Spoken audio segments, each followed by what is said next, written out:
We're going to hear today from Secretary Burgum as we discuss the fiscal year 2027 budget from the United States Department of the Interior.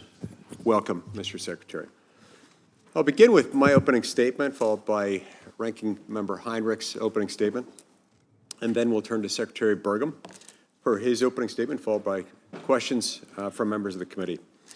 I want to note that today Senate Democrats are having their policy retreat, so for today's hearing, Ranking Member Heinrich has requested that we recognize Democrat senators based on order of seniority rather than being subject to the early bird rule, and we're happy to honor that. So Republican senators will be recognized based on their order of seniority for those who are here at the gavel and order of arrival for those arriving afterwards, but Democrats won't be subject to that one.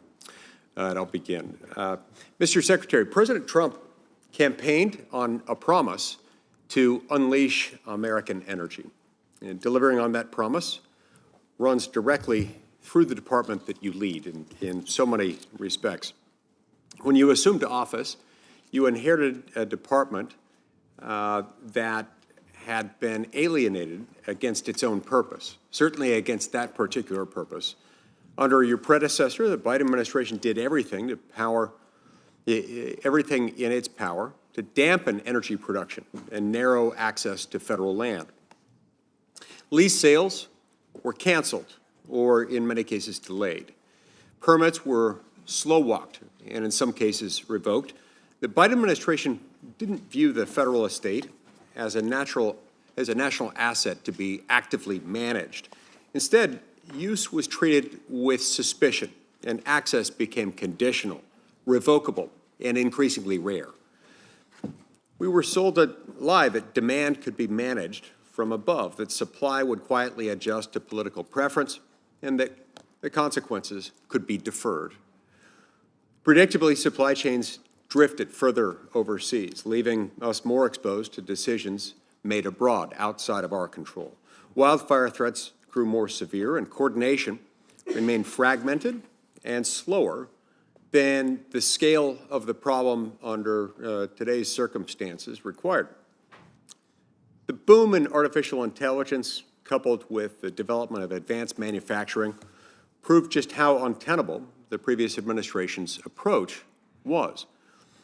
For these reasons, I was relieved to see that your FY 2027 budget request shows a dramatic departure from that approach. Under your proposed budget, there is a renewed emphasis on unleashing American energy and America's mineral dominance. Lease sales are being put back on a predictable schedule pursuant to the Working Families Tax Cut Act. Permits for oil and gas projects are no longer the insurmountable barrier that they once served as. Mining in the United States is gaining ground from coal to critical minerals that underpin modern manufacturing, energy systems, and the technologies shaping global power. These efforts will reduce our dangerous dependence on foreign adversarial nations, instead favoring American workers and American ingenuity. Mr. Secretary, you have many accomplishments already under your tenure, but you still have monumental tasks ahead, and you're tackling those every day. Now, last year, more than 5 million acres burned, causing billions of dollars in damage and placing entire communities at risk. Interior's unification of federal wildfire programs into a single wildland fire service acknowledges that the current system hasn't been working as it should. For too long, responsibility has been split across agencies with overlapping authorities, with inconsistent priorities, and no clear chain of command. I look forward to hearing more about your plan for how this structure will be used, how it will improve coordination and accelerate response while bringing accountability to a system that's too long fallen far short. Lastly, I want to commend you for your work in leading the country's commemoration of America's 250th anniversary, or as King Charles put it yesterday, the semi-quincentennial. That's a word that very rarely makes an appearance in the English language, and that's why we call it America 250. That's a lot easier to say. That effort forces us to look back at what made this country possible. We're a nation of builders, of producers, and those who refuse to accept limits imposed by circumstance or by our own reluctance. The decisions made in this department, in your department, sit squarely in that tradition. If we fail here, we fall behind. If we get it right, we shape our destiny on our own terms, for our own betterment and the betterment of those who will come after us. I have utmost confidence in you, Mr. Secretary, and in your ability to get the job done and get it done right, and I look forward to your testimony today. Ranking Member Heinrich. Thank you, Chairman. The budget proposal that we're discussing today tells us a lot about what this administration's priorities are. And I was very pleased to see that you have abandoned last year's proposal to get rid of many units of the national park system. But even though you've agreed to keep our park units, this budget request makes clear that this administration is not committed to keeping the park service intact. This budget would decimate the management of our national parks and monuments. And while you have said that the cuts are not targeting staff physically located at park units, the management of our parks relies on the entire workforce of the National Park Service. It doesn't matter whether a particular wildlife biologist or archaeologist or botanist or historian works at one specific park or supports multiple parks from a regional office. Eliminating those positions means that our national parks will go without the science-based management and conservation that they need and that the American people have frankly come to expect. And the damage that this proposal will do to our public lands doesn't end with the parks. At the Bureau of Land Management, which manages nearly half of our public lands, this administration would cut the land resources account by 48%. That's just a fact. The Wildlife Management Aquatic Resources Program by 70%. It would cut management of national conservation lands, including our national monuments, recreation areas, and national trails by 75%. And I would point out that those national monuments are major drivers of economic development in my state. I don't know anyone in New Mexico that thinks we spend too much money on wildlife. We may spend too much money on a war in Iran, but we don't spend too much money on wildlife. People often say that budget proposals in Washington are a statement of our values. You fund the things that you care about. What this budget proposal tells me is that this administration does not prioritize our national parks, our public lands, does not care about remembering and telling our nation's history, does not value our wildlife, and does not prioritize our tribal communities. It also tells me that this administration isn't serious about permitting reform, because defunding the agencies that issue permits for new energy projects means that permits don't get issued, creating red tape rather than cutting it. Even the courts have said that the Department of Interior needs to stop illegally stalling wind and solar projects, and yet there are still no projects moving to construction. Instead of trying to appeal this recent decision or defy it, the Department of Energy needs to comply with the court's order. Start approving permits for clean energy projects on federal lands. And if there is any hope of Congress passing bipartisan permitting reform, that the administration needs to make use of the permitting system that we have instead of trying to break it. I know the American people care about all of these things, and I am confident that the disregard this administration has for our public lands and waters will not be allowed to degrade and destroy our national heritage. Thank you, Chairman. Thank you. Secretary Burgum, we'll now turn to you for your opening statement, and your written statement will also be admitted for the record. Thank you, Chairman, and thank you for the opportunity to be with you today, and Ranking Member Heinrich and the distinguished members of this committee, and thanks for the opportunity to testify in support of President's fiscal year 2027 budget request for the Department of the Interior and discuss what our team is doing to make America safer, stronger, more beautiful, and more prosperous. As all of you know, this Department of Interior touches the lives of millions of Americans across 14 time zones. We manage America's vast energy supply and natural resources. We honor federal trust responsibilities and our unique relationships with tribal nations. We deliver water to the West. We fight fires. We enforce the law. We steward our treasured wildlife refuges and national parks. Our efforts extend across the country to ensure border security. The Department of Interior manages 41% of the southwestern border and the safety of Indian country. This broad portfolio is part of America's treasured balance sheet, tens of trillions worth of assets that belong to the American people and should be responsibly managed and conserved, and as the law states, put to use for their benefit. While the prior administrations have handcuffed and locked Americans out of their land and water, the Trump administration is doing the opposite, responsibly unlocking and both access and prosperity through recreation and sustainable use, including by our nation's hunters and anglers, who we know financially support conservation more than any other groups. This budget reflects President Trump's priorities to pursue American energy dominance, deliver services more efficiently, uphold law and order, and make federal lands safe and accessible for all Americans, all of which will make life more healthy and more affordable for families across the country. Under this administration, Interior is committed to increasing energy development on our public lands and waters, reestablishing our position as dominant in critical minerals, and protecting our economic and national security. Energy dominance can be simply defined as the ability to sell energy to our friends and allies so that they don't have to buy from those waging war against us and those waging terrorism against us. Energy dominance also means that we have supply to keep energy prices home so Americans can prosper. We have eliminated burdensome, ideological, and counterproductive regulations that have undermined efficient land management, overstepped legal boundaries, constrained economic development, and we've done this while maintaining appropriate protections for our wildlife and the environment. Ongoing regulatory reform to cut red tape will continue to secure supply chains, unlock American energy, deliver better outcomes for the American people and tribal nations, and secure the financial returns in a sustainable way for the American people on their federally owned land and mineral assets.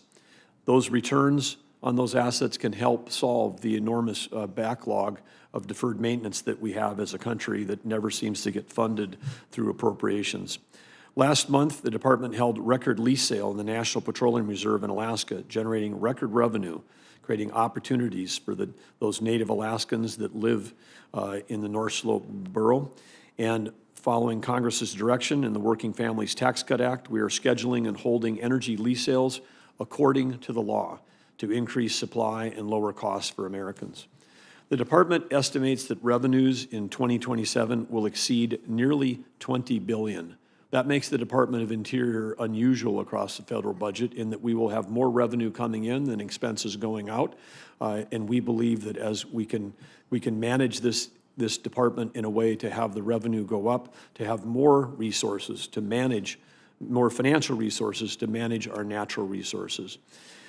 So again, uniquely, more than the revenues this year in this budget will offset operational costs of the department, and think of us as a cash flow positive that contributes back to the American people and to the Treasury. The department is also reducing costs by making our operations more effective and more efficient. This budget, as you have all read, includes 3 unification proposals, and I specifically say unification, not consolidation, because we're unifying without cutting corners, but we're unifying to improve efficiency. 2 of those include unifications that are across departments, coordinated by the White House and with the support of the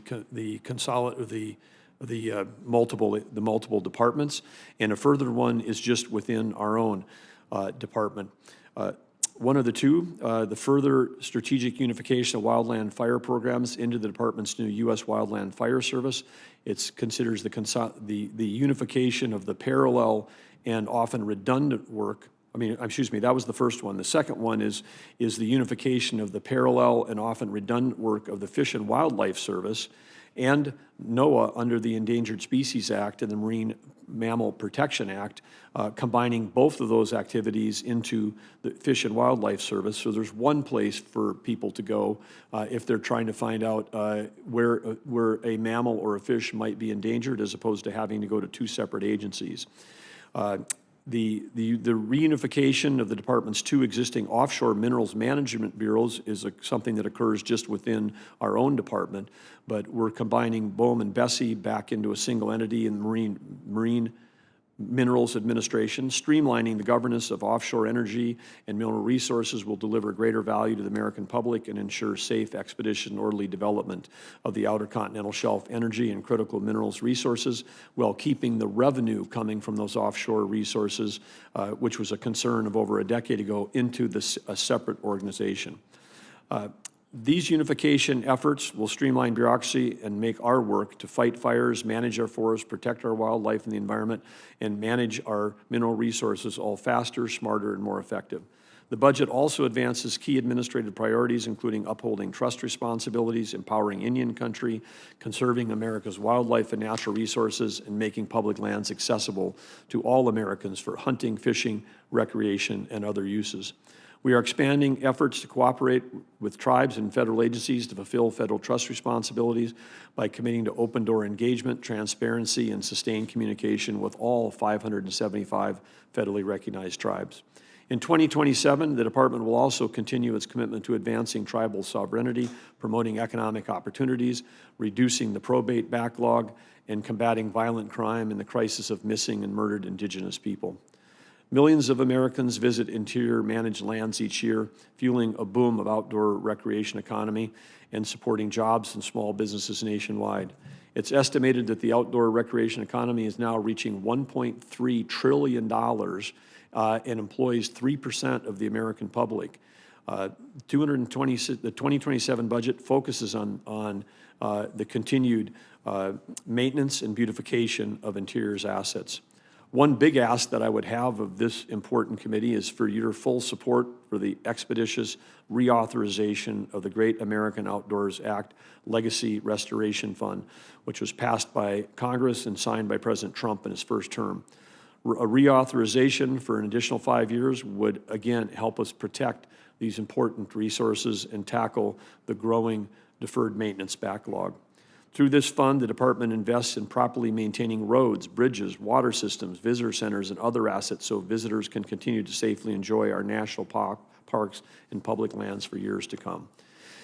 In addition, as we celebrate America's 250th, the budget focuses resources on visitor-facing operations at parks, wildlife refuges, and across public lands.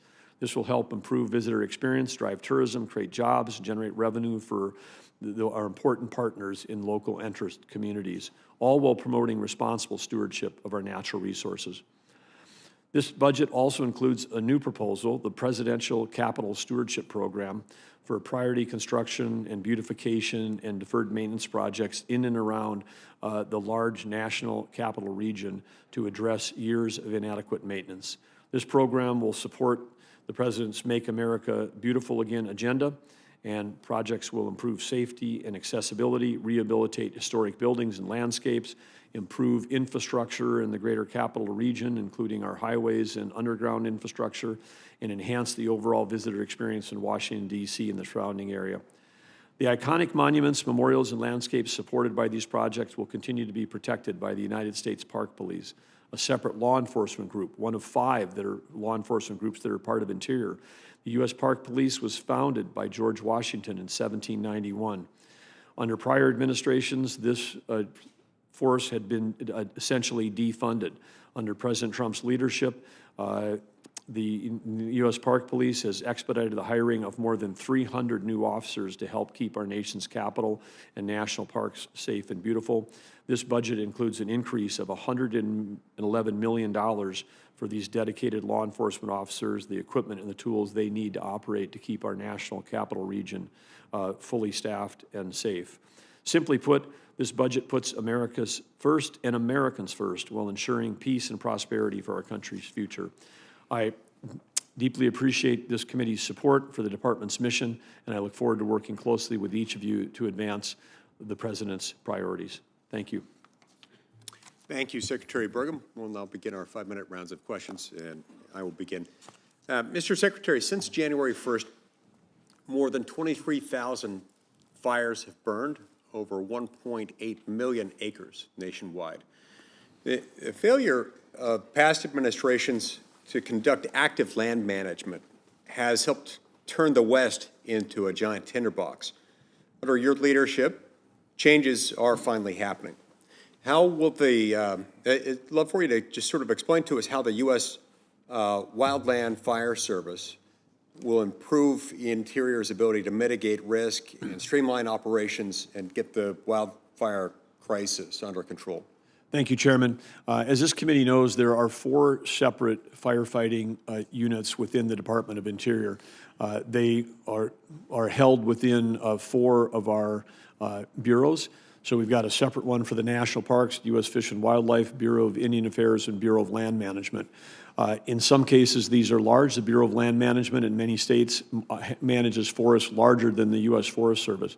The budget also includes the unification, represents the unification of the firefighting portion of the U.S. Forest Service, which currently resides under the USDA, to have that 5th firefighting group also come under this structure. So that's reflected in the budget.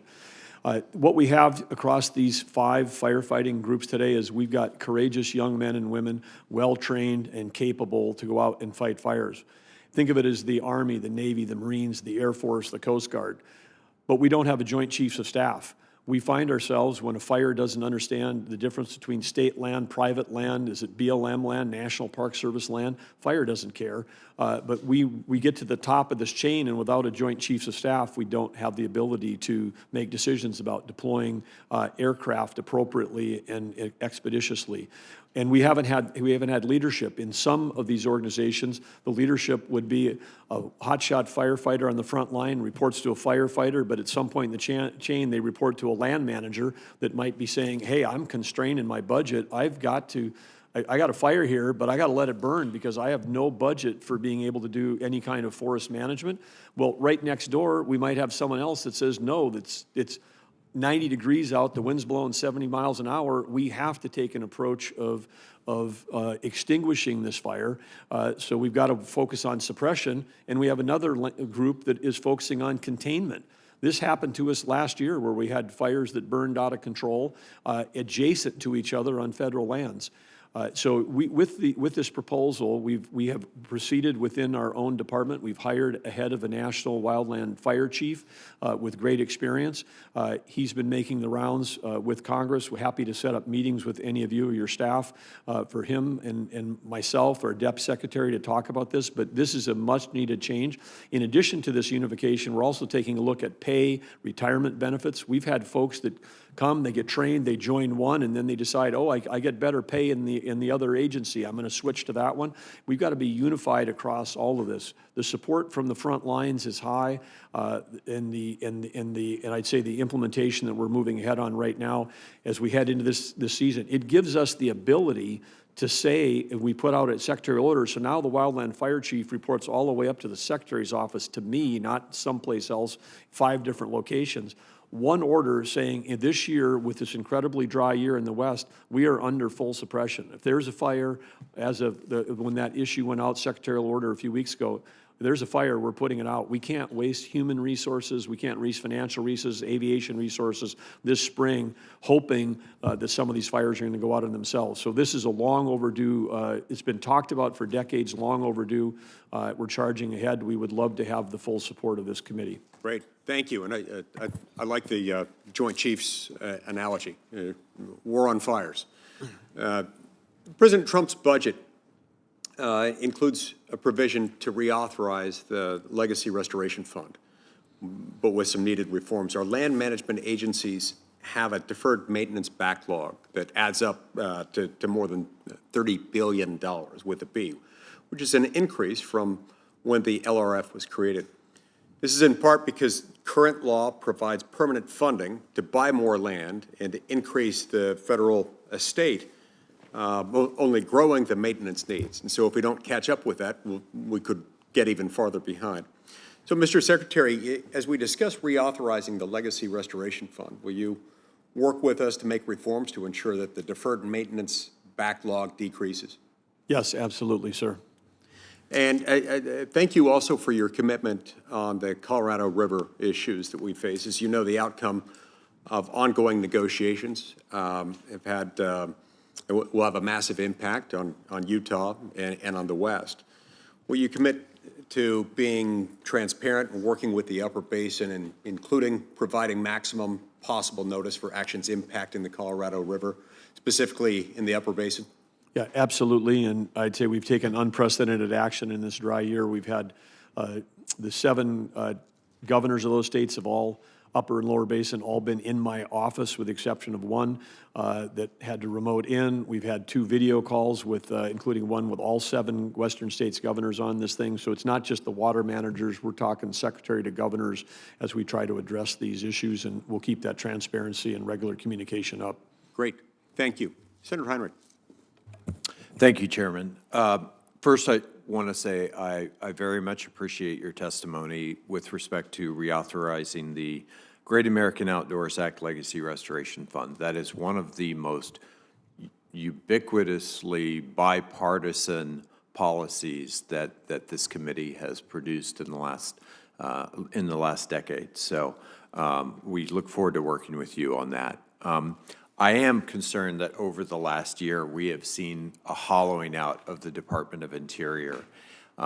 Nearly 20% of Department of Interior staff have been either pushed out or have left or have retired.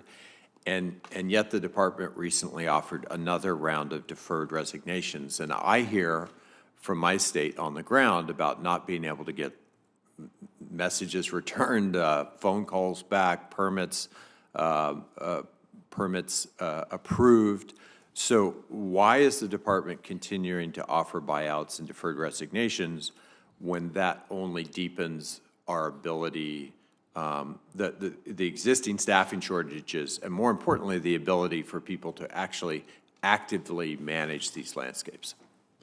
Well, first of all, I would just say that I reject the overall thesis that somehow we have, we haven't. No one's been pushed out. The only way people have left is with voluntary retirement programs. I have personal friends who feel pushed out.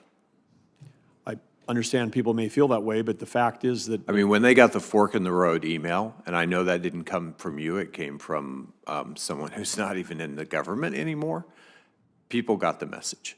Yeah, and all of those initial DOJ things from the initial first weeks of the thing, those were all stopped by unions and courts, and they were all offered their jobs back. So us rehashing the... But they got the message that they weren't welcome, and many of those people just moved on, and they were some of our most experienced folks. Well, it is true that across the federal government, that the federal government employees today, like they are in many state governments, have a massive number of people that are at or above retirement age. And so that's a case. And when people have taken the voluntary retirement, it also, we've got an organization, when you've got that many people stacked at the top, it doesn't create a lot of opportunity for young people moving up. So there's the flip side is people are saying, hey, now I've got an opportunity to stay and have a long career in this agency. But to your specific question about the recent thing, there was groups of people last year that did not have the opportunity to take the voluntary retirement. And that was a small group. I mean, we started with 65,000 people. The group that were offered and then considered this round were about 1,500 people that were never offered the opportunity last year. Of those that accepted it, we rejected over 500 of those because we have the ability to say, yeah, if you take it, but we determine with a park superintendent that you're essential, sorry, you can't take the early voluntary retirement. But a number of those folks were working in areas like communications, like human resources, where we were substantially overstaffed. When I got in here, we couldn't even find out how many people worked in HR, how many people worked in comms, how many people actually worked in a park. There was no IT systems. Turns out we had over 2,000 people working in HR for 65,000 people. That's one HR person for every 30 team members. You know, that's off by a ratio of 3 to 4 versus a private sector company the same size. And I don't blame them. I blame the fact that we have underfunded, not just maintenance, we've underfunded IT so badly that people don't even have the tools to do their job. But we're working to to fix that as well. And so this is the last round of voluntary that we're doing is this group. There'll be about 1,000 people that'll take early retirement, but none of those are related to frontline jobs in parks. We will end Secretary, up, we will end up with more people working in parks. Burned 80% of my time, so I appreciate your response. I want to jump to one more issue before my time is expired. Last week, a federal judge determined that wind and solar companies are likely to prevail in their lawsuit against the Trump administration's policies blocking those energy projects. The judge placed a preliminary injunction on your department implementing policies designed to block new energy projects coming online. Will you comply with that judge's order? First of all, we disagree vehemently with a district D.C. judge's view that somehow having appropriate reviews of energy projects on our internal procedures is going to be... Well, appropriate reviews are one thing, but the chairman used the phrase, permits were slow-walked. We're not seeing permits move off your desk. Permits are being slow-walked. So there was an injunction. Are you going to comply with that judge's order? The Solicitor's Department will respond to any active litigation, but as I said, we disagree with this. And well, I'll just be very blunt. If permitting reform is a priority, the permitting system has to work. And if you want members of my caucus to support permitting reform, we have to know that balls and strikes are going to be called, that there is not a thumb on the scale of this system.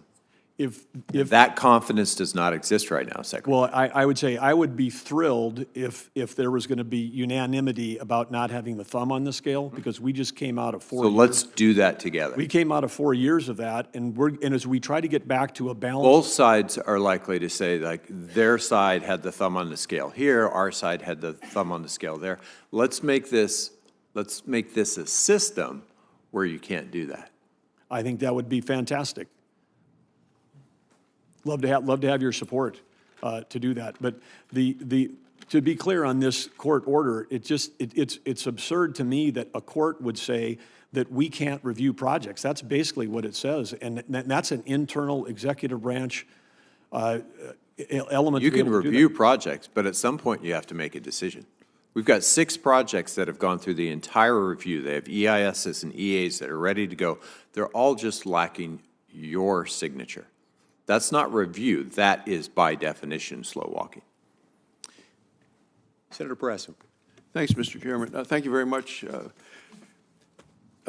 Grateful for you to be. I just want to thank you for all you're doing. Want to briefly thank you and your team for offering efforts to amend the Rock Springs RMP. I want to thank you, Mr. Secretary, for continuing to work with the stakeholders in Wyoming toward a plan that considers the state's priorities. So thanks for all of that.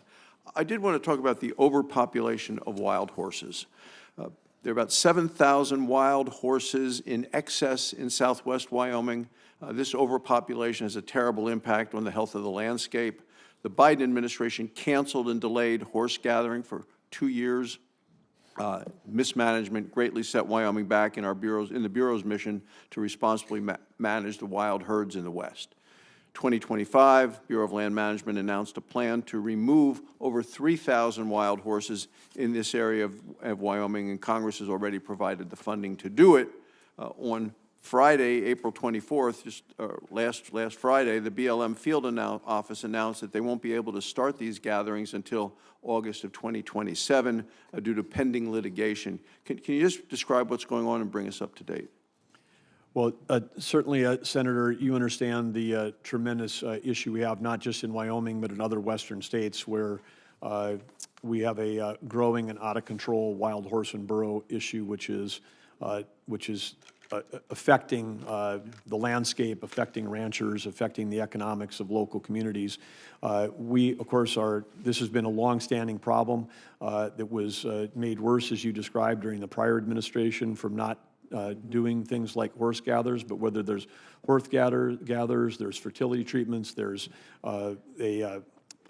sales that are subsidized to families. There's all kinds of approaches, but we are doing everything we can to get back to the lawfully required level of these things. But it is one of the serious issues that we have in the West right now. I appreciate it. Wondering if you'd be willing to start rounding up the horses based on what's called the appropriate management levels while the Rock Springs RMP is being amended as a possibility. Yes, absolutely. I wanted to move to the Colorado River Basin. It's something that's a great concern to all of us on the committee, specifically the 7 states of the upper basin, includes Wyoming, Colorado, New Mexico, and Utah. And currently, the upper and lower basins have still not come to a consensus agreement through negotiations to determine the operations of Lake Powell and Lake Mead. We need a short-term as well as a long-term solution that provides Westerners the water certainty that we need. On April 17th of this year, the Bureau of Reclamation published its 24-month study showing that Lake Powell will reach critical elevation as early as this summer. The Bureau is planning on releasing an additional either 6,600,000 to 1 million acre-feet of water from Flaming Gorge, which is of great interest to me. Does the Bureau have any plans in the works to restore the water being released in Flaming Gorge?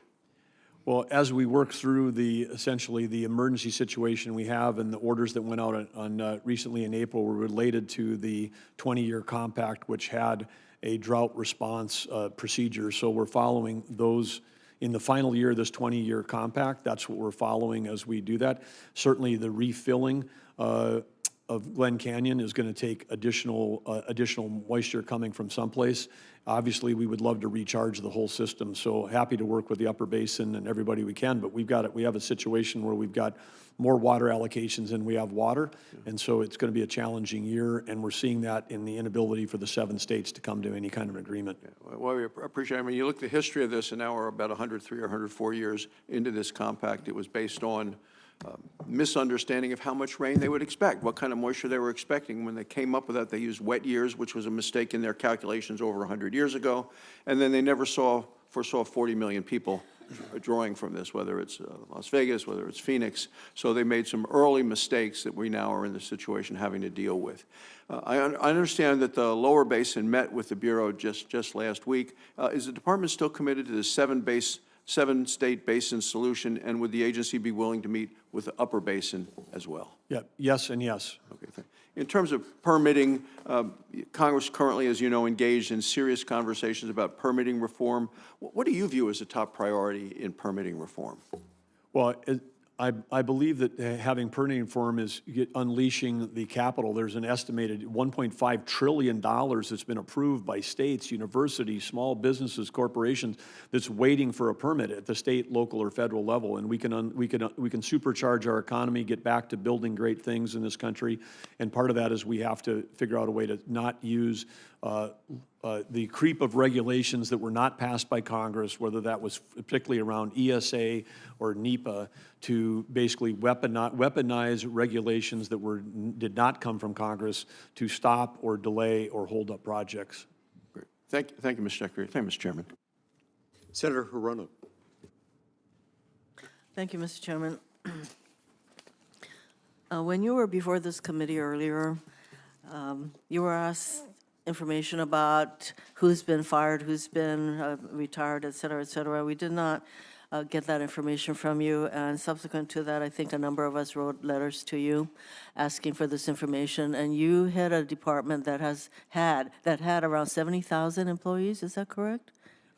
It was hard to find out the exact information, but the closest we could come to was it was around 65,000 a year ago. Okay, so that's a lot of employees, and so my question remains, how many people have been fired, took early retirement? Where are we in terms of the number of employees that you have? And I know that a whole bunch of them work for the Park Service and all of those kinds of areas that have been tremendously cut. So why don't you provide us with that information today?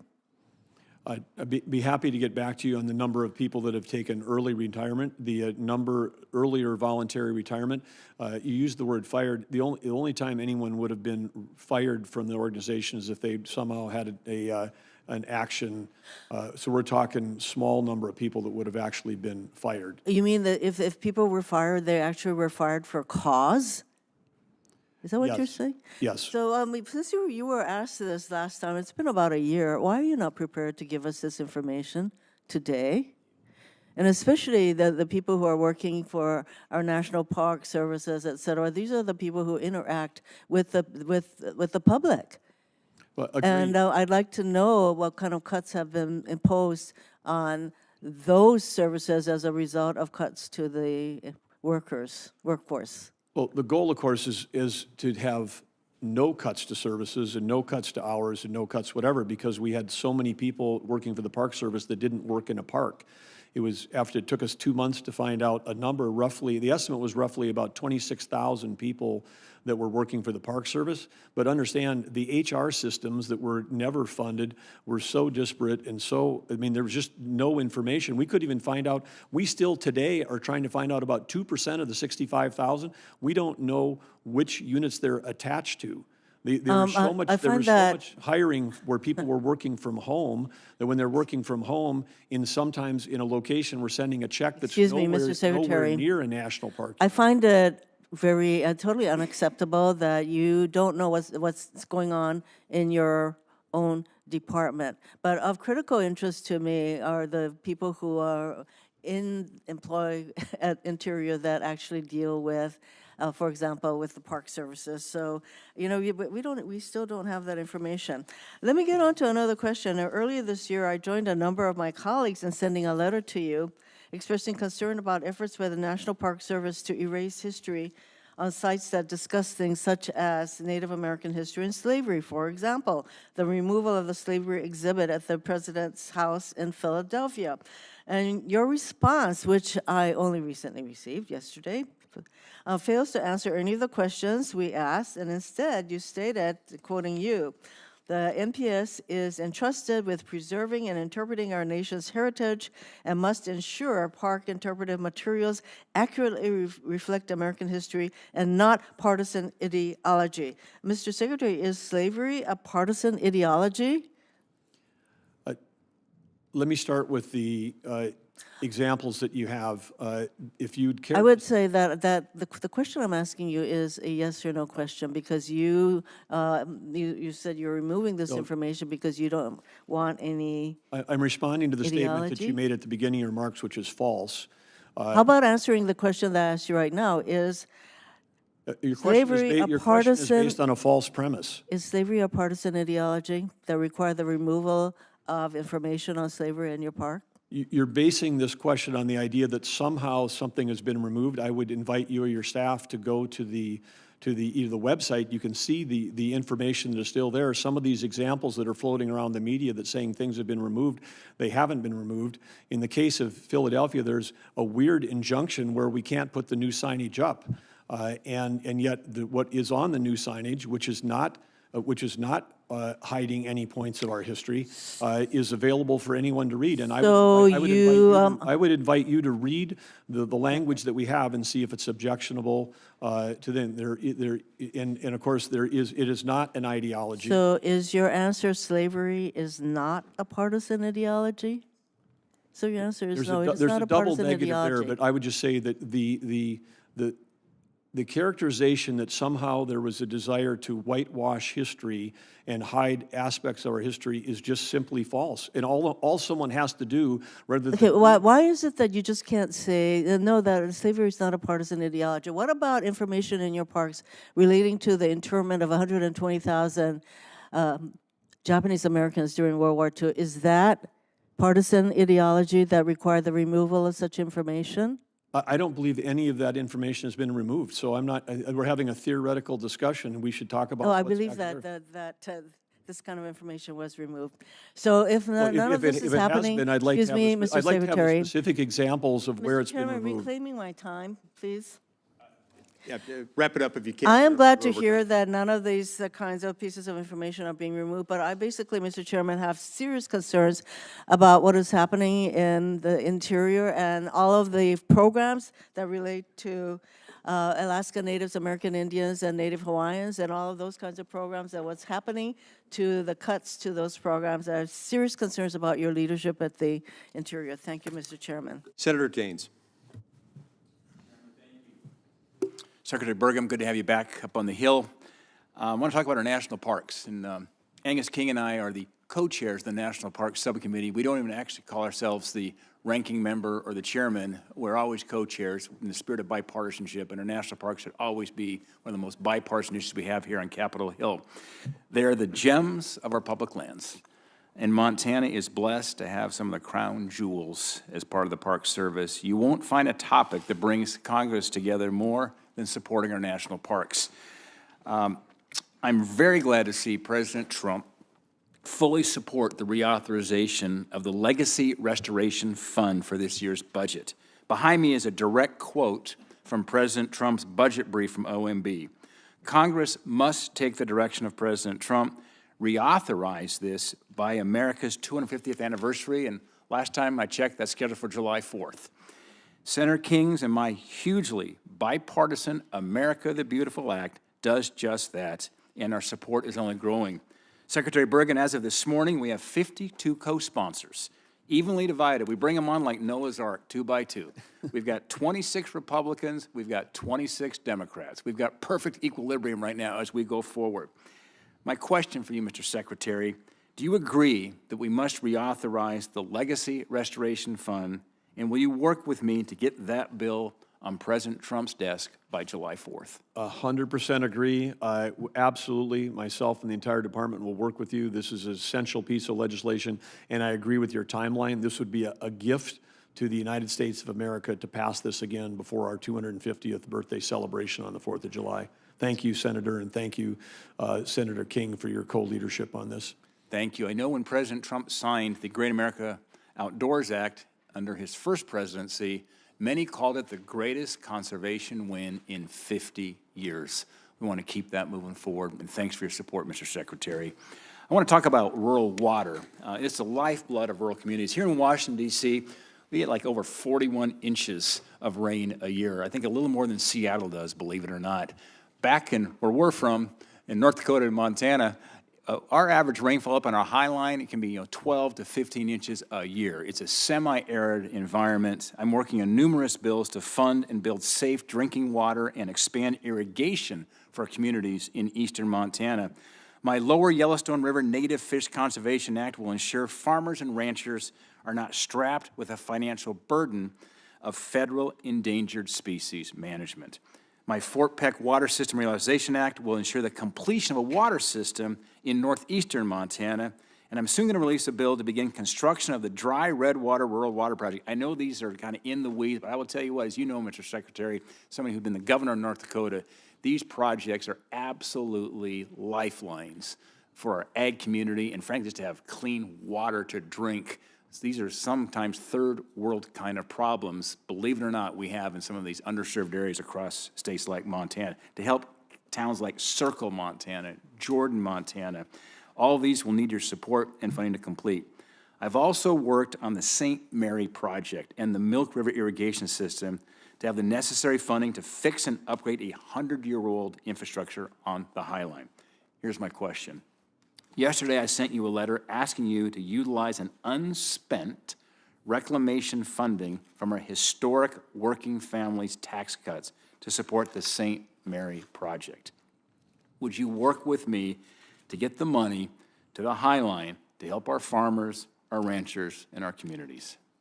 Well, first of all, thank you for sending the letter. I heard about the letter that has come in, and great that we've got some unspent dollars. Would look forward to visiting with you and talking with you and working with your staff about the merits of that project. But it sounds like a good one. Yeah, it is, and we're depending on unspent funds like that to be a lifeline to keep us going there in these arid parts of our state. Secretary Burgum, we had a good discussion when you were in Montana about completing our last Indian water settlement. In fact, last night we had an amazing event at the White House. We had many of our Supreme Court justices there. Justice Gorsuch is one of them there, who certainly is one of the leading thinkers on tribal rights and tribal water rights that go back to the treaties, certainly, that predated statehood in our great states. I cannot stress enough the need for the Northern Montana Water Security Act to pass and get signed into law yet this year. It's the last water compact we have. As we say out west, whiskey's for drinking, but water's for fighting, and we've got to get these issues solved. Montana's High Line is one of the largest spring wheat producers in the country. If we don't finish this settlement, that production's at risk. President Trump, thankfully, has been a champion for our farmers and our ranchers, and completing the Fort Belknap water settlement will be a feather in the cap for this administration. Secretary Burgum, I don't think we can wait any longer. They are sticky, tough issues to resolve, sometimes century-old fights. We're very, very close, and I credit the leadership of Fort Belknap that tribal politics can get very, very interesting back home. The tribes are the first one to admit that.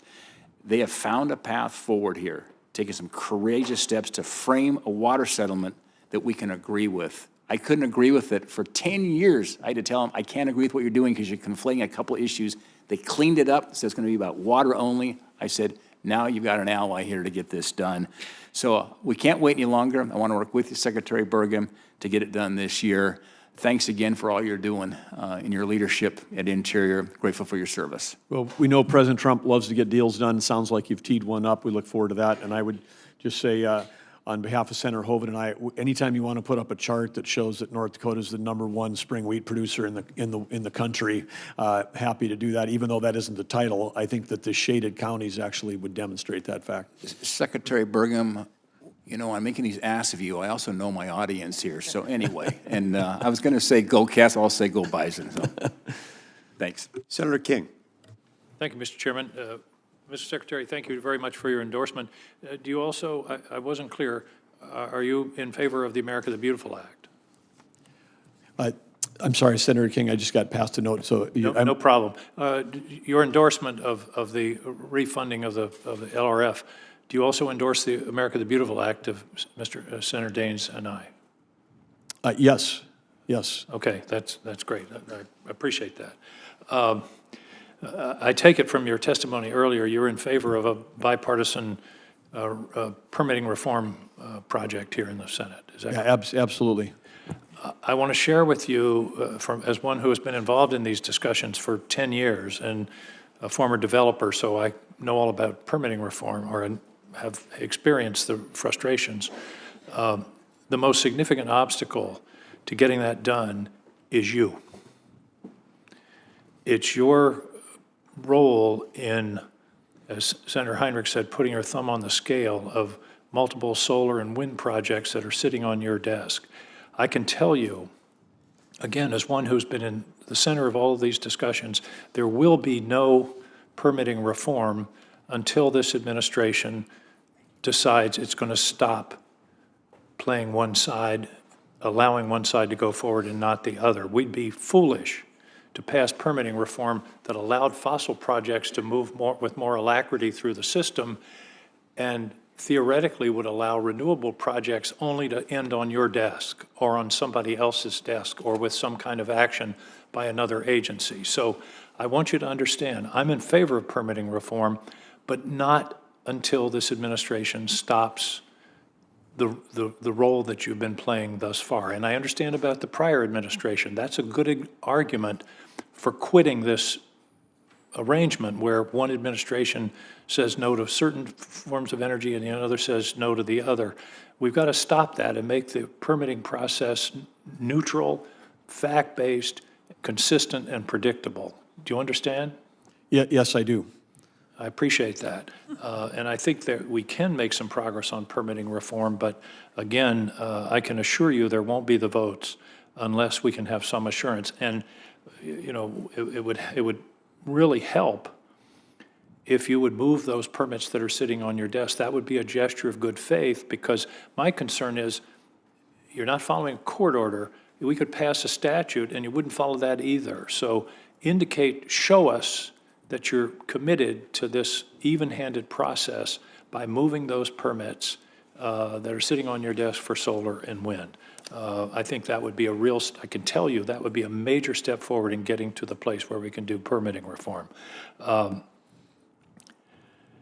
energy dominance, you use that term 3 or 4 times. If $4.30 gas and almost $6 diesel is energy dominance, I'd rather go back to what we had before. What's going on now because of the illegal war in Iran is drastically affecting our national security, and it will continue to do so, and affecting the people of America.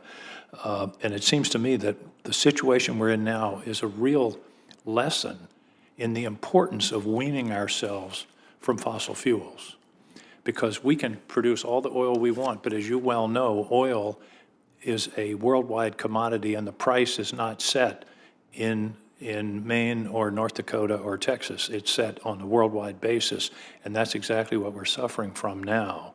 So I believe, and I would like your view, that a more diverse energy source, particularly one that's based on resources that we control rather than a worldwide price, would be beneficial to the country. Your thoughts? Well, I think having secure supply chains is essential, but the idea that somehow going down a path of wind and solar makes things more affordable is just not factually true. Why is that not? Wind and solar are the lowest cost energy sources today by a factor of about 2. I disagree, because we have no ability to dispatch wind and solar, and so if you're going to have wind and solar as part of the mix and the over-rotation to those, and then prematurely shutting down base load, Nobody's saying prematurely. Every state that has a renewable target has electricity prices about 50% higher than Nobody other is states. saying shut down base load prematurely. Your state is 35% wind. And this year, almost 300 megawatts of battery storage is being installed in your state of North Dakota, which has the effect of mitigating the intermittency issue with wind and solar. That's happening all over the country. The expansion of battery capacity in the last 18 months has been absolutely fantastic. And so this idea that wind and solar aren't baseload, they are baseload if there's sufficient storage, and the storage is definitely coming even in North Dakota. And I don't understand why you continually say wind and solar aren't reliable, et cetera, they're aren't base load. When your own state, you're the 6th highest wind source state in the nation, and it's saving you from the cost, the currently exorbitant cost of fossil fuels. In North Dakota, we expanded base load as opposed to shrinking base load at the same time that we were adding renewables. But understand, there are times in North Dakota when the wind does not blow. Of course. And the sun doesn't shine. In those That's when moments, batteries and storage come in. Yeah, the battery numbers you're talking about in terms of megawatts relative to the massive amount of energy we have, the battery storage worldwide, even though it could be doubling, but right now it's less than an hour's worth of storage worldwide. I mean, like an hour's worth of power on all the batteries in the world added up. Well, I'm not talking about worldwide. I'm talking about the United States and the vast expansion of battery capacity. In California, they are finding that the duck curve is being leveled out because they have excess capacity during the day. They put it in storage, and when at nighttime comes or the wind doesn't blow, the storage operates. And it's a very cost-effective solution that is expanding dramatically. So I understand about baseload. I used to be in the energy business. But I also understand about storage and intermittency and dealing with intermittency, and I also understand about the importance of having indigenous resources rather than depending upon a worldwide commodity that's crushing the American people right now. Thank you, Mr. Chairman. I guess the last thing I would just say is that, and I understand, Senator King, that you understand more about this than most of the people in the Senate, but then I don't understand why, if it's low cost, why we had to have massive taxpayer subsidies to produce it, because once the working families tax cut bill was passed last year and the subsidies ended, most of these projects dropped off the queue because you talk to the companies that were building them, then they were harvesting tax credits, not generating electrons. I think the market doesn't support your statements. I think a fair response would be let's end energy subsidies generally. We're now paying $30 billion a year in subsidies to oil and gas. Let's eliminate them. I hear that talking point, but no one can ever produce what is there some? I'd be glad to supply it for you. It's tax breaks for the oil industry going back to 1906. including the oil depletion allowance and a specialized depreciation. But I'll supply that for you. Yeah. Thank you, Senator King. These are all reasons why we ought to focus on permitting reform, and the ongoing effort for permitting reform makes sense from both ends of the political spectrum. Senator Hyde-Smith. Thank you, Mr. Chairman, and thank you, Mr. Secretary, for being here and being the secretary you are that I have so much confidence in, and I appreciate the very good job that you're doing. The department's fiscal year of 2027 budget request that we're talking about today includes a plan, as you say, to unify the Bureau of Ocean Energy Management and the Bureau of Safety and Environmental Enforcement into the Mining Minerals Administration. I commend the department's efforts on doing that and to improve the efficiency across all three of the agencies. I think it's just such a smart idea. But it is also important that the department continues to build on a prioritize that safety of the offshore oil and gas workforce. I represent Mississippi. We're on the Gulf of America. We have so many constituents that work in this area, and I can list family after family that's been affected by things that have happened out there as they were at work. But, Mr. Secretary, how does the department believe this plan will maintain and improve the safety of offshore rigs? And will you speak also to the status of the 11th National Outer Continental Shelf programs? I have a nephew that works in the Gulf, so this is very important to me. Well, first, in terms of the leasing program, we're happy to follow the law in terms of actually holding lease sales and having that be a predictable thing, because that's, when it's predictable, then companies can do their research, they can invest their capital. That helps communities, that helps suppliers, it helps everything, and it helps, of course, our energy security as a nation. So following law. In terms of the two organizations coming together, BOEM and Bessie to the Marine Minerals Agency, those folks are often co-located. They were arbitrarily divided, some years ago. They often are co-located in the same places, work together. We believe that we can both, on both safety and on regulations, improve the efficiency of how we deliver that. And the people in both these organizations are excited about the opportunity to work as one again. We've kept the revenue portion out, which was part of the criticism from when these originally separated, because there was a concern that somehow where the revenue was being accounted for was influencing how people are doing safety inspections. So so there's no conflict of interest. Revenue goes to a separate organization, Honor. The regulatory and safety teams, when they're traveling to an offshore rig, we essentially can have more people available to do inspections than what we have right now, because before we had the duplication of two different groups. So it is, I think, just a smart step forward in terms of delivering on both environmental protection and safety for the workers. Thank you, because it is critical for my state. Turning to the National Park Service, I want to thank the department for the work that you've done to install a new superintendent in the Vicksburg National Military Park. That's one of the most visited sites in the entire country, and we're very proud of that, and I appreciate your efforts to make sure that continues. We look forward to his leadership, working with him to continue improving one of Mississippi's greatest attributes that we think. Additionally, Mississippi is home to the largest portion of the Natchez Trace Parkway. Along the trace, there is no shortage of areas to sightsee, hike, and camp. The trace, much like the rest of Mississippi, continues to see the fallout from the 2023 drought and pine beetles that devastated the trees across our states. Any highway, any area of the state that you go to, we can normally find evidence of that. But as the Park Service continues to work through backlogs, what is the status of maintenance along the trace, and how can we work together to improve cleaning up along this very important parkway that we drive 50 miles an hour on and no faster? Senator, as you know, and as the chairman has stated, we've got a massive backlog on deferred maintenance, and part of that relates to roads. One of the things coming into this job, those that know me and having served as governor, you have a Department of Transportation, you become governor on day one, you can go to the head of the DOT and go, how many miles of road do we manage? How many miles do we snow plow? How many of those need to be repaired? How many of those are at this level of condition, everything? We have more roads across national parks and wildlife refuges and BIA than many states.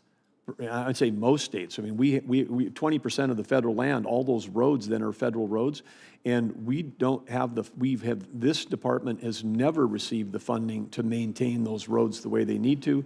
Then we'll have a washout, like in the state of Washington or something, and then we're running around chasing emergencies, no standard emergency funds. We should just count on the fact that we're going to need what we need for maintenance, and we need to count on having emergencies. So the underfunding, the chronic underfunding of federal assets and resources within the interior is a chronic issue.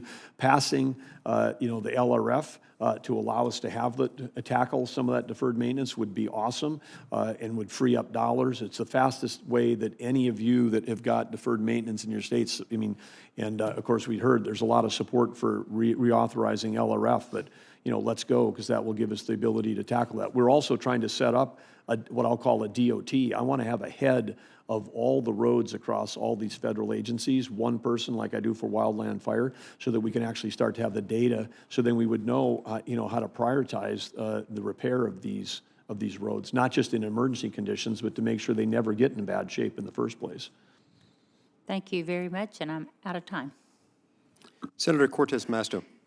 Thank you. Secretary, thank you for being here. Let me first say I appreciate the work around the unification of the wildland fire services and the federal agencies. I think it's necessary, and I'm hopeful to get a proposal and some specifics. So if your office is willing to brief us, me, on this issue, that would be very helpful. I just had a meeting with my fire chiefs, and there's a concern about our wildfires in the West, particularly going into a season when there's a lot of drought, and we want to make sure our federal partners are there with our state and local. So would you be willing to come and brief, or send somebody to brief? Yeah, absolutely. Be happy to do that, and critical for your state right now. Yeah, thank you. Let me jump back to the permitting and solar projects. Are you willing to process solar and wind project permits? Yes. Okay.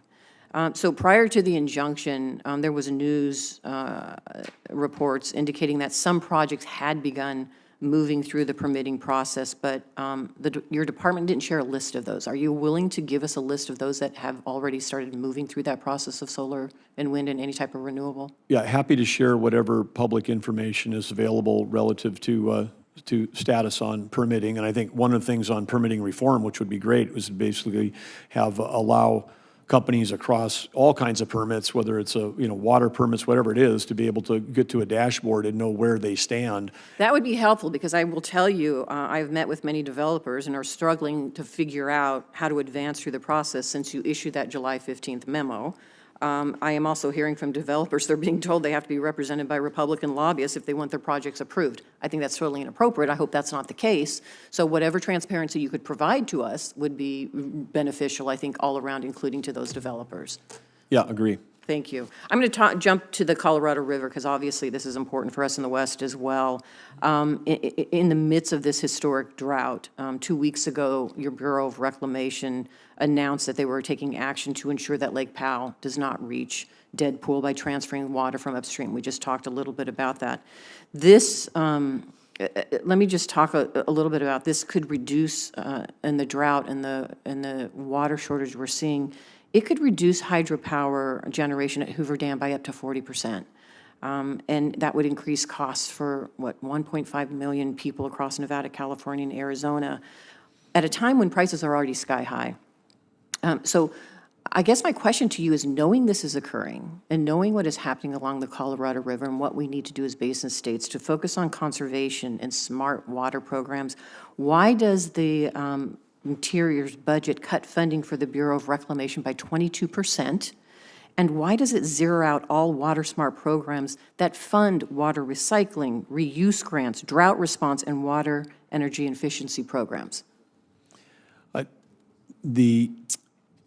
the obvious, there's an obvious concern about having less hydropower at a time when we need energy addition, not energy subtraction or energy transition. There's an obvious issue there. Of course, the amount of water that's in the system that originates, part of that we're, again. Well, I know all of that, but why would you cut the programs that are necessary to keep the water in the system? Well, I think looking at some of those programs, again, it's a question of what's the federal share versus the state share versus the local share. Some of those programs that are in there are debated. Again, we've got. Well, let me just say, we met with there were several of us Basin State senators, and we just met with individuals with your Bureau of Reclamation, who, by the way, are doing an incredible job. I think it's a tough job that they're dealing with right now. But they recommended to us, senators from the Basin States, that Congress invest more in desalination plants, regional water reuse facilities, and agricultural conservation. Yet your budget is cutting all of that. So how are we supposed to believe that you really are going to focus on how the concerns that we have along the Colorado River right now? Well, I think that there certainly is, and I challenged the governors when we were on the call recently with each of them, because many of these states are, fast growing. They've got, tremendous resources. Some are record hundreds of billions. So what I'm hearing is you're trying to say that the state should pick up the load. They should put more money in to address the Colorado River issues and conservation? Well, I think as we look across the nation, and as former governor, I never went to work as a governor and thought the federal government should be the one that paid for all the water in our state. So you're saying it should transfer to the state? Okay, that's helpful. I've only got so much time. I'm not saying that, but I'm just saying it's got to be a balance. But if a state that wants more water rejected building nuclear, rejected building additional electricity, rejected building natural gas, and then rejected building desalination, and then says that the upper basin ought to release more water when they've had opportunities to actually work on supply with the enormous resources these have in these large economy states. Well, let me just say this. It's like it doesn't all come back. Let me just respond to you real quickly, the federal budget. Because I heard you say this earlier. Let me just very, very clear, so everybody knows this in this room and that's listening online. In Nevada, out of the 15 million acre-feet of water along the Colorado River, at the time of the agreement, we only got 230,000 acre-feet of water. That's all Nevada has. And we've done a pretty damn good job of conservation, of reusing our gray water. We recycle 100%, close to 100% of our water. We've done everything we possibly can, and we still do not use our allotment. And all we're asking is everybody else to do the same thing. So if you're looking for a state that is a model on how to do this, it is Nevada. And so I am asking you and everyone else to start looking at internally within their own conservation opportunities, and that's where the federal government came in. That's where the federal government, we all agreed, working together, including in the bipartisan infrastructure package, to put dollars in there to help these states look at conservation and smart water programs. And you've just cut those all out. And that's my concern. If we are going to address this issue, you need to work with us and not work against us and not play favorites. I know my time is up. Thank you, Mr. Chairman. I want to say Nevada has done a great job on conservation, as have some of the other lower basin states, and we commend that work. But in terms of Nevada not receiving their full allocation, nobody's picking on Nevada, as was stated at the beginning by Senator Barrasso. When this whole thing got set up, there was more water allocated than there's ever been water in the Colorado River. So every state can say they didn't get their allocations because we took a pie that wasn't as big as we thought it was, and we've been dividing it up for decades, and now we're facing the music of that reality. But I do appreciate the collaboration of Nevada has done some amazing work, and it is an example. I mean, we built a big economy in southern Nevada with very little water, and so way to go. Senator Hoeven. Thank you, Mr. Chair. Mr. Secretary, thanks for being here. Good to see you again. Now, in addition to serving as Secretary of Interior, you are also the chairman of the National Energy Dominance Council. Is that correct? That's true. Okay. And the goal of the National Energy Dominance Council is not just energy security for this nation, but actually energy dominance, wouldn't you say? And also the goal of the Trump administration? Yes. Okay. And you're aware of a project in North Dakota that I put, made an incredible priority, absolutely a #1 priority for us, that we refer to as Crack the Code 2.0. You're aware of that? Yes. Okay. I believe that this project will double the life of our coal-fired electric industry, double the life, and probably more than double the amount of oil and gas we produce. So far, we've produced about 6 billion barrels of oil, you know very well, having been governor there, and we're generating about 1.1 million barrels a day, but that number's going down. So the whole point here is that we need to use enhanced oil recovery to start increasing that number from 1.1 million barrels a day back towards the 1.5 million we were producing, and hopefully take it beyond, and not just produce 6 billion more barrels of oil and, billions of cubic feet of natural gas for this country, as well as for export. We need enhanced oil recovery to do that. We can't punch enough wells to increase. We need to have an enhanced oil recovery. We only produce about 10 to 12% of the oil that's in the shale. You're aware of all that, right? So now we've put together, to jumpstart and to really make this Crack the Code 2.0 in the Bakken happen, a large-scale demonstration project. It's $157 million, and that comes, $76 million is being invested by 5 different oil companies that are involved. $45 million from the state of North Dakota stepping up, and now Department of Energy is stepping up with $36 million. So that's $157 million, large-scale demonstration project to take CO2 from our coal-fired electric plants and to not only double their life, but to double production in the Bakken. Now, my questions for you are, 1, do you support this project? 2, will you help us accomplish it? And 3, why is it important, not just for North Dakota, but for this country? Well, the answer was yes, would support it. And Senator Hoeven, you've always been a champion of innovation. As you noted, there's a big opportunity here for not only to increase production, but to take care of concerns that some have about emissions. Your Crack the Code 2.0 does both of those things simultaneously. So that's fantastic. And it's important because, again, when we find ourselves dependent on those that are waging war against us, funding, Russia funds their war against Ukraine and Europe with their oil sales. Iran funds terrorism. It's not really Iran now, it's the IRGC that's a terrorist group with an oil field funding attacks on their neighbors. It destabilizes the world, creates a risk premium that raises the cost for everyone, and the U.S. is in a position today, to sell energy to our friends and allies so they don't have to buy it from people that are waging war and terrorism against us. And if we make this, and of course there's an incredible need for electricity, isn't there? For data centers, for AI, and just to be competitive in a global economy, to keep prices down for consumers. And if this works in North Dakota, just like when we developed the Bakken in terms of hydraulic fracturing and directional drilling, it's going to work in the Permian, and it's going to work in the Eagle Ford, and it's going to work in the Marcellus. It's going to work across the country, isn't it?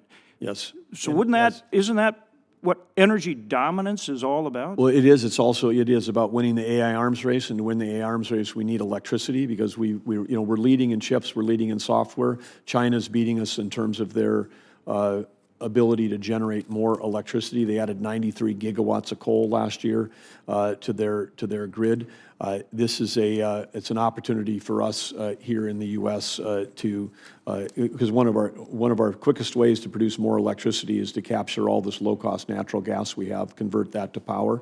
And converting electricity to light and heat's been a wonderful thing. We've never been able to convert electricity into intelligence before, and that's going to have a remarkable productivity impact on the whole economy when we've got more low-cost intelligence, not just low-cost energy. Thanks, Mr. Secretary, and thanks for your leadership. Appreciate it. Thank you. Senator Padilla. Thank you, Mr. Chairman. Mr. Secretary, thank you for being here. I do have a couple of energy and water issues I'm going to get to in a second, but my first topic I want to raise is in the area of conservation. As we discussed prior to your confirmation and during your confirmation hearing, I take tremendous pride in the Chuckwalla National Monument, and specifically the boundaries that were crafted working together with energy developers, with conservationists, with hunters, with tribal leaders, and many others. The that's why we have such broad bipartisan support for this national monument. Now, during your confirmation hearing, I asked you, and you committed on the record, to meet with tribal representatives to understand this particular monument and its history and its significance. The 5 tribes that are involved with it have since created an inter-tribal commission. Have you had a chance to meet with them? And if not, will you commit to meeting with them? I haven't personally had a chance to meet with them, but I will recommit to meet with them. I'd certainly be interested in hearing their point of view. Okay, that's important to me because there's chatter about maybe not Chuckwalla or maybe Chuckwalla being on a list of monuments that you are looking to revisit and possibly undo. For the record, I'll remind us all that Mr. Steve Pierce, the presumptive BLM director, sat in that very seat just a few weeks ago and committed to honoring the monument designations, and I certainly hope that you do as well. Moving on to the next topics, I want to associate myself with comments from Senator King, first of all, in his advocacy for the role of wind and solar in a comprehensive energy portfolio package. California is a proud example of how you can increase renewable energy sources together with battery storage technology. And by the way, throw in some aggressive energy efficiency policies, and you can bring down emissions, bring down costs, and improve the resiliency of the grid. I think you're very well of the potential for that combination, Mr. Secretary. I also want to associate with myself with the concerns raised by Senator Cortez Masto when it comes to water. California also prides itself in its longstanding water efficiency and conservation efforts more than doing its part. I don't think you meant to suggest that states that are growing, whether it's growing in population or growing in an economy, should not seek to partner with the federal government or count on the federal government as a partner in meeting both our energy and our water needs. Now, one more comment before my first question. I got to tell you, it's pretty damn frustrating when I hear and read about this administration's approach to offshore wind, particularly off the coast of California. It makes no sense for an administration that wants to be energy dominant as electricity prices are skyrocketing and demand growth is increasing for to pay developers to stop building energy projects that could add more electrons to the grid.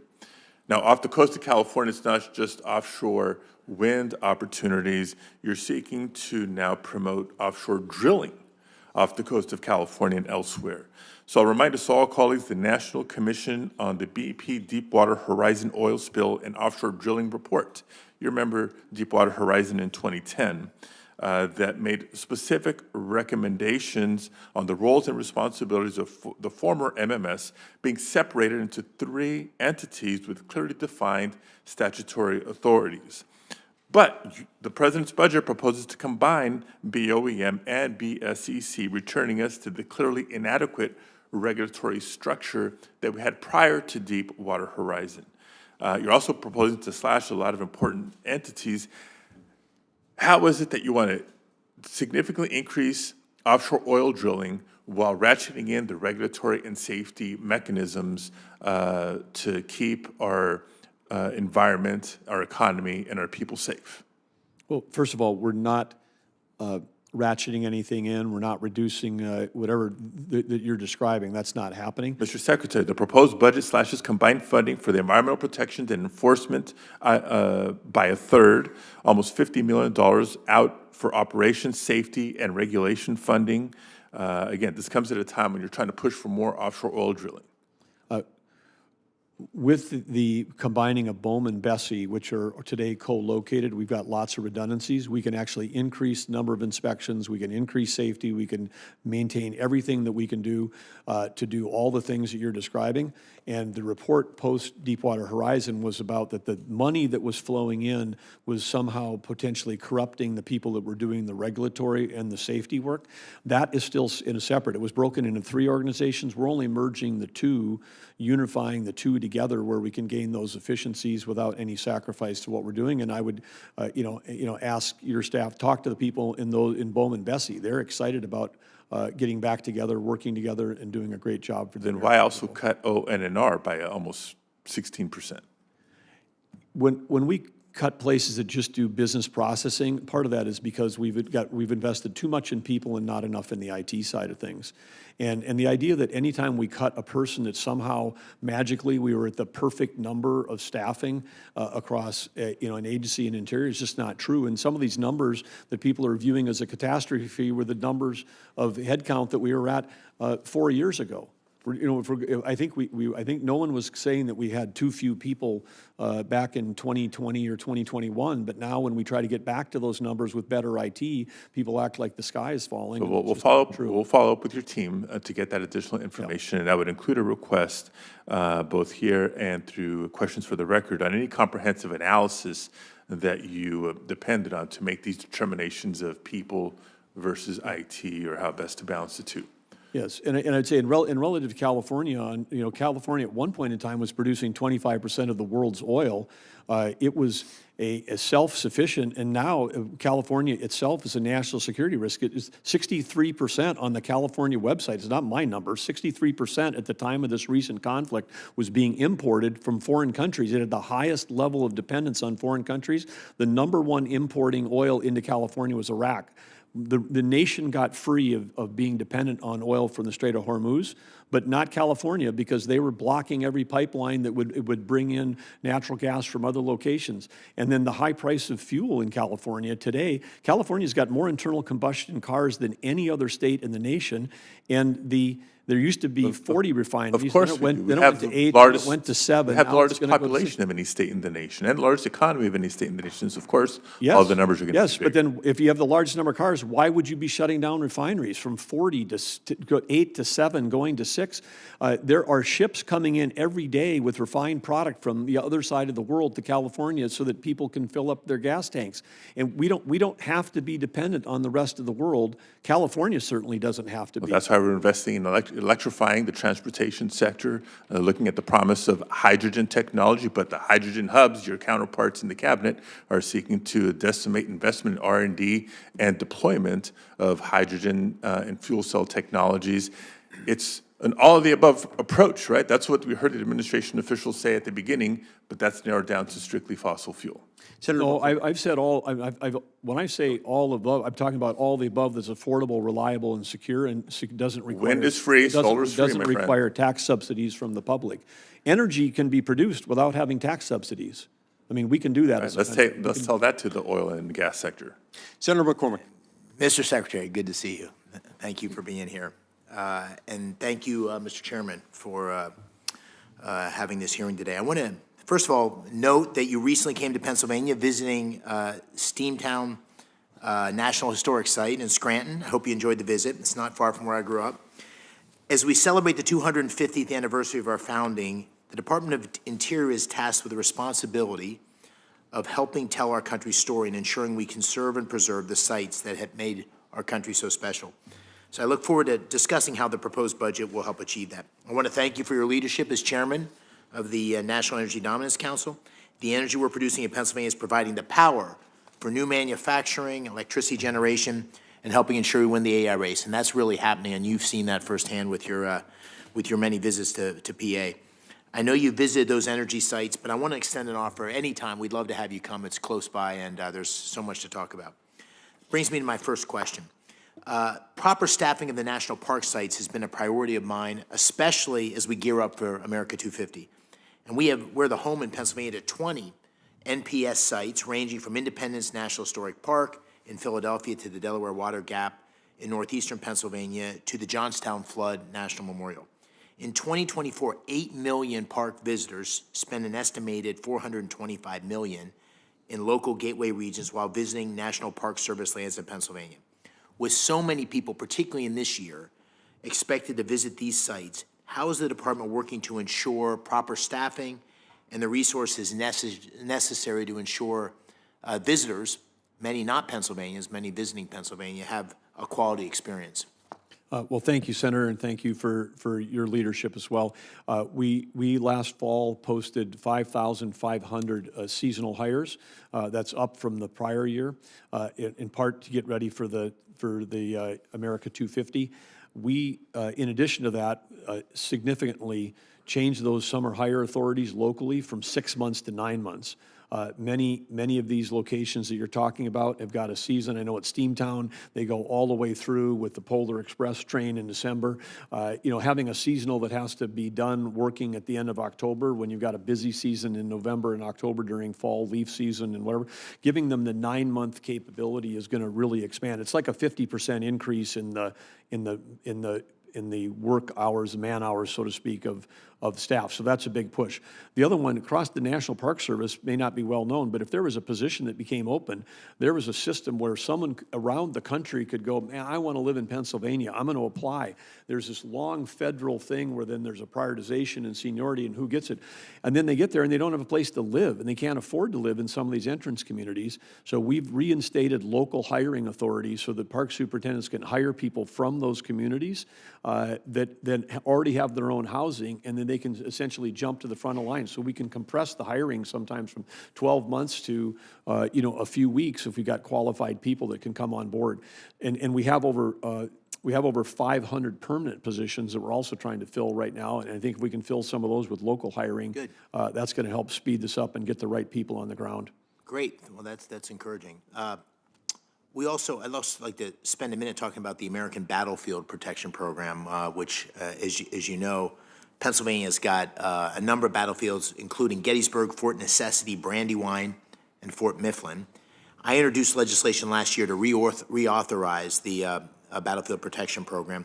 Again, as we celebrate the 250th, we're expecting an enormous amount of flow of visitors.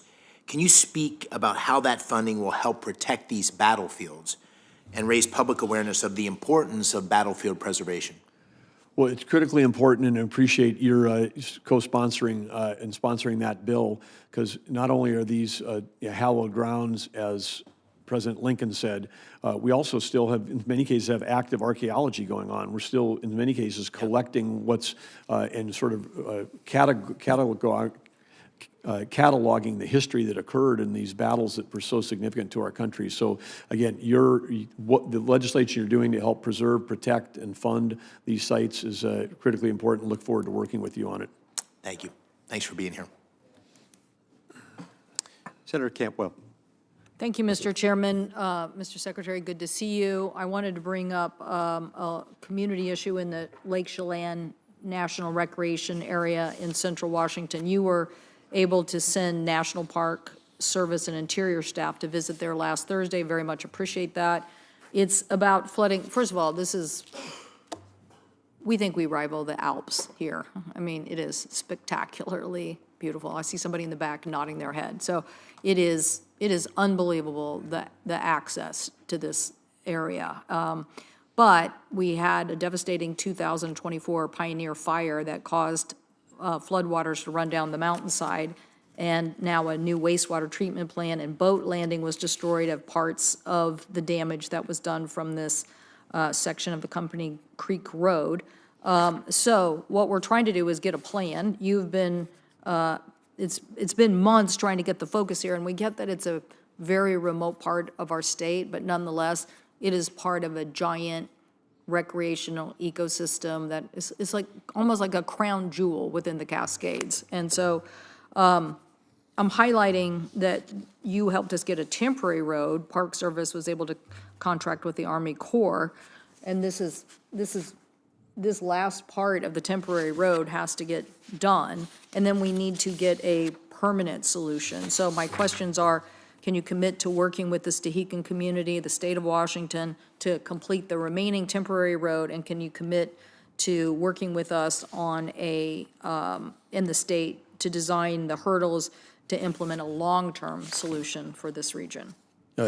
Yes and yes, and I understand we do have a particular issue here where we've got federal and then a chunk of private in between that we're working with the private folks to make sure that we've across these different land ownerships that we can get a permanent solution figured out. Yes, and so you're committing to that. I appreciate that very, very much. And Senator, You're happy to visit, I'm happy to go Yeah. with you, I'm happy to, Okay, I'm well, happy to take you to That'd be this. great. This is- I mentioned earlier, I think one of the things to think about as you guys are thinking about doing this thing is we don't have like a DOT. We don't have like a funding for all the roads, and we don't have an emergency fund, but every year there's some road that washes out somewhere in a national park. And just like we have the emergency fire fund, a piece of legislation that would actually set up an emergency road fund that you could Great. tap into would be a great thing to have. Listen, I got probably like 10 projects like that in the state of Washington devastated by fire. And then, you know, when you have mountains and you have, you know, fire and you have rain, guess what? A lot of washouts. So happy to work with you on that. I want to turn to LWCF. We've had a lot of conversations about the staffing at parks, but you know, the president played such a key role when we got the Land and Water Conservation Fund done, as did my colleague, Senator Daines and Senator Gardner, who's no longer here, but served on this committee. The president literally said, I'm calling on Congress to send me a bill that fully and permanently funds LWCF and restores our national parks. When I sign that into law, it will be historic to our beautiful public lands. Okay, so then he went on to thank those two. So my point is, the Land and Water Conservation, making that permanent was about getting the funds to go to acquisition. I'm a huge supporter of this. We just lost Jim Whittaker, a great American, first American to summit Mount Everest, but more importantly, even the founder of REI. And what is REI all about? It's access. It's an economy. It's third behind finance and healthcare. It is a juggernaut of an economy. But guess what it takes? A recipe of continuing making investments in public lands. So LWCF was about making $900 million in mandatory funding under the Dingell Act, and this demonstrated the support and the president's support for that. So I'm confused that why we seem to be with your order changing that, like not fully funding the public land aspect. This was your order 3442. So I'm just trying to ask if you will work with me to making sure that we actually fund the 900 in mandatory spending. That really was the key part of the debate. And the president bought into that. And we have a tweet from him saying he bought into it. So I know some of my colleagues here, I understand the chairman's long frustration about this issue, but I also know what the bill did, and I know what the president said, and so now I'm asking you whether you support making sure that that your budget really does uphold that law. Well, we will always follow the law. That is what you said when I asked you at your confirmation Yes. on LWCF. That is exactly what you said. Yes. So I'm saying, could you give us an interpretation of how this affects that? Your executive order, secretarial order 3442. Well, I would say, again, as I've encouraged this committee and others, on the LRF portion of this, which is the deferred maintenance piece, that is, to me, of high urgency, because that's where we've got the greatest need. When I get in front of senators and representatives and governors, it's everybody's got a repair issue, and we never have enough dollars to do that. And so that's key. The LWCF does direct those dollars specifically. We had that debate last year. I'm not having that debate now, so we'll follow the law. What does that mean? Do you think that land acquisition is part of LWCF and that's part of your responsibility and you will carry it out? Yes, I believe it is, and I hope that when the federal government funds acquisitions but doesn't fund maintenance, that we just are creating a bigger problem on the back end. The whole point of the Great Amount Outdoor Act, which we need to renew that first part of it, Yeah, one is part was about permanent, doing and one part was is- permanent, is- one part required reauthorization. is about doing both. And I'm just trying to get, as a secretary, your commitment to the fact that acquiring more land is a great economic recipe for communities, particularly when they don't have any, and it becomes a great recreation and creates jobs and it helps our economy. I believe that we've got a $1.3 trillion recreation economy, but it is case by case specific on whether it's economically good or bad for an economy to move stuff from the private estate to the federal estate. That's just an economic fact. It isn't always an automatic good that the federal government takes care of it, particularly if the federal government doesn't have the money to take care of it. I'm talking about whether you add land in Lewis County and grow an economy where people want to have tourism. So, but I'm going to come see you about this, and we're Yeah. going to have this longer conversation. Yes, because please. I do think there's a conflict still here, and I would just, I see my time is way expired, but I do hope that you will support, our state has less snowpack, which means we just don't have we have wetter, warmer conditions. I'm for aquifer storage, I'm for doing something about that, but we have a lot less electricity. So I would hope that we could work together on some of these, that it can't just be, I'm just against anything that is solar or wind. We got to get some electricity onto the grid in the Northwest. Thank you, Mr. Chairman. Senator Murkowski. Thank you, Mr. Chairman. Ms. Secretary, good to see you again.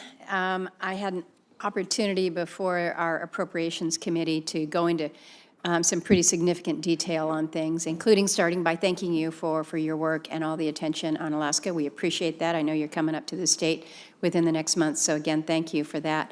We're now in the authorizing side of things, and I'd be remiss if I didn't state that once again, when we talk about energy dominance for this country, it is our extraordinary resources when they come to oil, to natural gas, to coal, to our minerals, but also to what we have abundantly, which is the wind, which is the solar.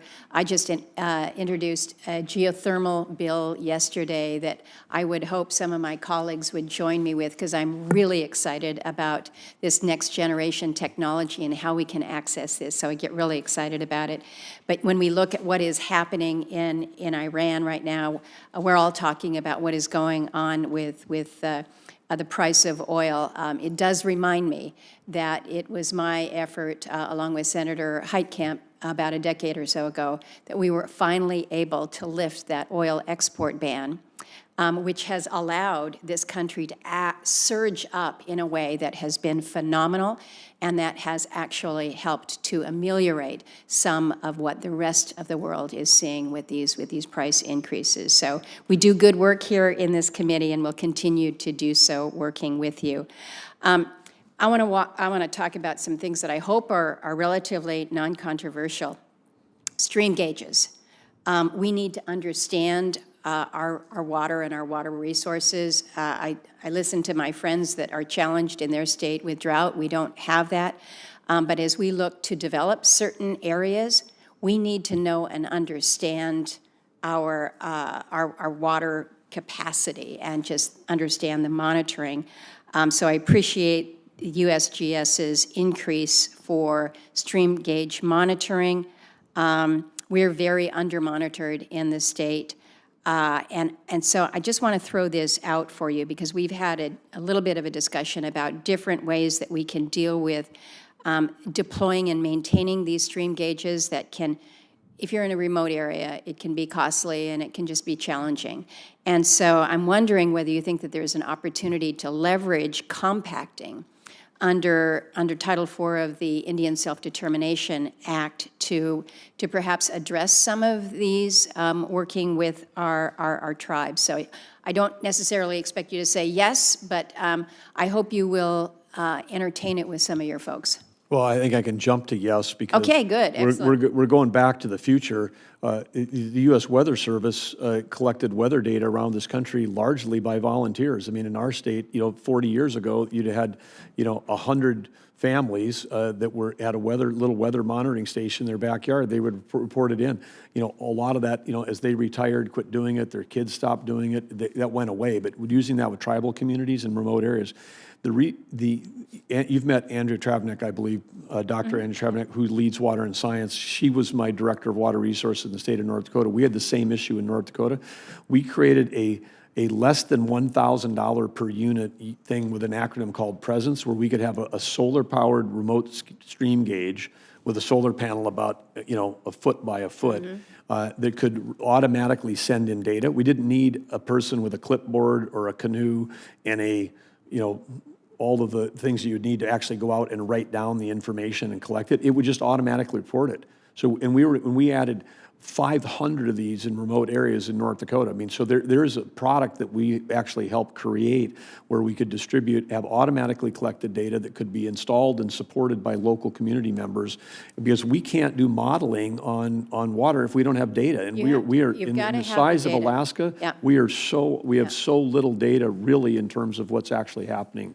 Well, let's explore some of these ideas, and particularly with compacting if we can. I want to comment just a little, real quickly on hazards. You know, Alaska, we're the most seismically active state in the country, so I'm worried about the reduction in funding for early earthquake warning, and I'm also concerned about the landslide hazard mitigation account. It's effectively eliminated. And Senator Cantwell has experienced deadly landslides, of course, in her state. We're just seeing them worsen. So you're going to see, certainly from an appropriations perspective, us leaning in a little bit more on these hazard accounts.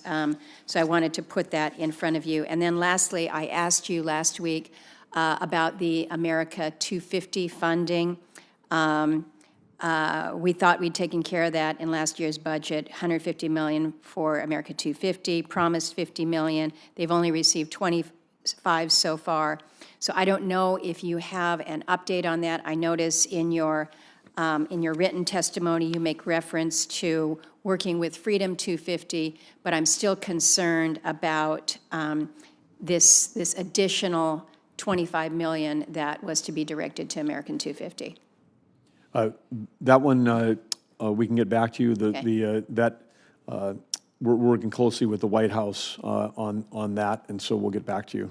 Okay. Okay. I'm just, as a member of the commission, I know that there are others who are anxious for some kind of an answer on that. Yep. Thank you, Mr. Chairman. Senator Hickenlooper. Thank you, Mr. Chair. Now you're in that seat. I warned you that you're going to have a challenging job. Appreciate your service. We've never seen a worse drought year in my lifetime in Colorado. One of the snowpack gauges up in the mountains above Leadville, over the last 100 years, they've kept records, and the average has been 240 inches. The all-time low was 182 inches of snowpack in the early part of March. Again, that 182 inches is the all-time low. This year, it's 60 inches. That's in 100 years, the low was 182 inches. We look at the issues around water for our ranchers and farmers. Fertilizer, now since the war started, is up 30%. Diesel's up 50%. I just wanted to ask if you got any advice for farmers. I've got a lot of farmers trying to decide whether they're going to plant. They're going to even take that risk. What do you say to them? What would you advise me to say to them? Obviously, farming is a challenging business, and having come from a state that is a big agricultural state, know that those planning decisions are made. Sometimes they're made long in advance, but the increase in inputs and not the proportionate increase in your outcomes make it extra challenging. I think that we are also know that agriculture is and depending on what part of agriculture you're in, the government plays a big role in subsidies across that. I know there's been discussions on whether it's tariff relief or other things that the Ag Department's working on to try to get through this, I would say, this aberration that we have where we've had sort of some higher prices for a short period of time. A real historic discrepancy, and you mentioned the tariffs. Obviously, most of these commodity markets are really struggling based in the trade situation. So higher costs going in, much more uncertainty in what they're going to sell. Also want to talk about the Colorado River funding, because obviously the drought, and you know this better than anybody, that we're really struggling in the entire upper and lower basin. We recently got some word from some of your staff that the discrepancy between spending in the upper basin and lower basin has continued to diverge. Historically, according to the original compact, we're both the upper basin and the lower basin were going to use roughly the same amount of water. And that's been distorted over the years so that the lower basin, for a variety of reasons, not necessarily bad reasons, but for a variety of reasons, they've used more of the water. But it still should be always under roughly equity. Your staff shared plans that there'll be $350 million for lower basin projects compared to just $100 million for upper basin projects. I think there are at this point roughly $2 billion in the draft funding so far has gone to projects and priorities led by my friends in the lower basin, but only $45 million to the upper basin. So $2 billion in the lower basin, $45 million in the upper basin, and now the planning going in the immediate future is going to be $350 in the lower basin, only $100 million in the upper basin. We've got a bunch of projects that are stuck in limbo. So are there any plans to release Bucket 2 funding, which was appropriated for the upper basin projects, so we can see at least somewhat more proportional investment in the upper basin? Senator, that one I would want to get back to you with specifics versus just make a general comment on that. But I understand the point you're making and would be happy to dig into that. Okay, I mean it's problematic, and also I know that Senator Cortez Masto mentioned this already, but given the severity of the drought, again, this is unlike anything we've seen to go from, an average of 240 inches of snowpack, that's 20 feet, and then go down to the all-time lowest, it was 182 inches, and this year we're at 60 inches. I mean, 1/3 of the all-time low. I'm worrying whether the budget cut to zero out the Bureau of Reclamation's Water Smart program, which really does actually help these farmers and ranchers get more water they can use, if there's not some other, I'm not sure what the other higher priorities are. I guess everything else is a higher priority, is what I'm hearing, yet that's a hard thing for me to go back and say to the farmers and ranchers in Colorado. Yeah, but I would also say understanding the dynamic nature of a budgeting process at the federal scale is that I think, when some of the decisions were made, recommendations were made months ago, people thought that we were still going to have an opportunity for a lot of precipitation in March and April, and none of that materialized. And so, we're operating with different data now than when those decisions would have been made.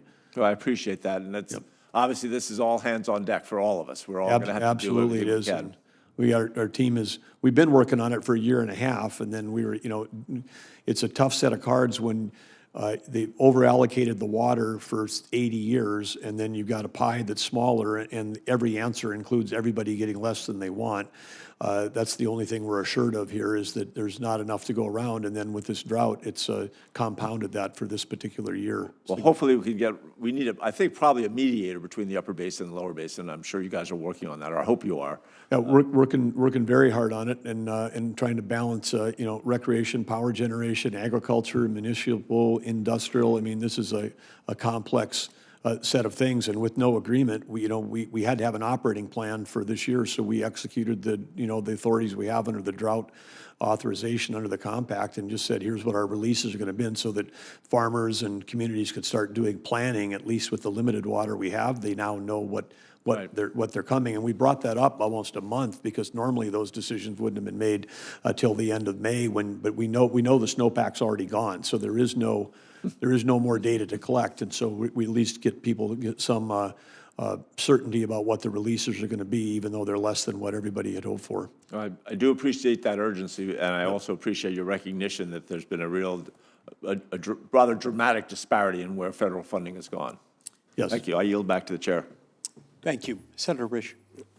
Thank you, Mr. Chairman. Mr. Secretary, thank you for coming today. I'd be remiss if I didn't start off and acknowledge the fact that the last Secretary of Interior from Idaho passed away last weekend, Dirk Kempthorne. Great guy, was a U.S. Senator for one term, a governor, and then under George W. Bush was Secretary of Interior. Dirk was a really likable guy and liked by people on both sides of the aisle, and was a real people person, and we're going to miss him.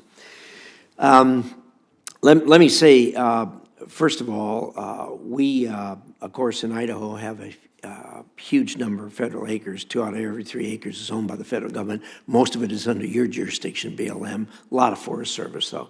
One of the things we're interested in, of course, is forest fires.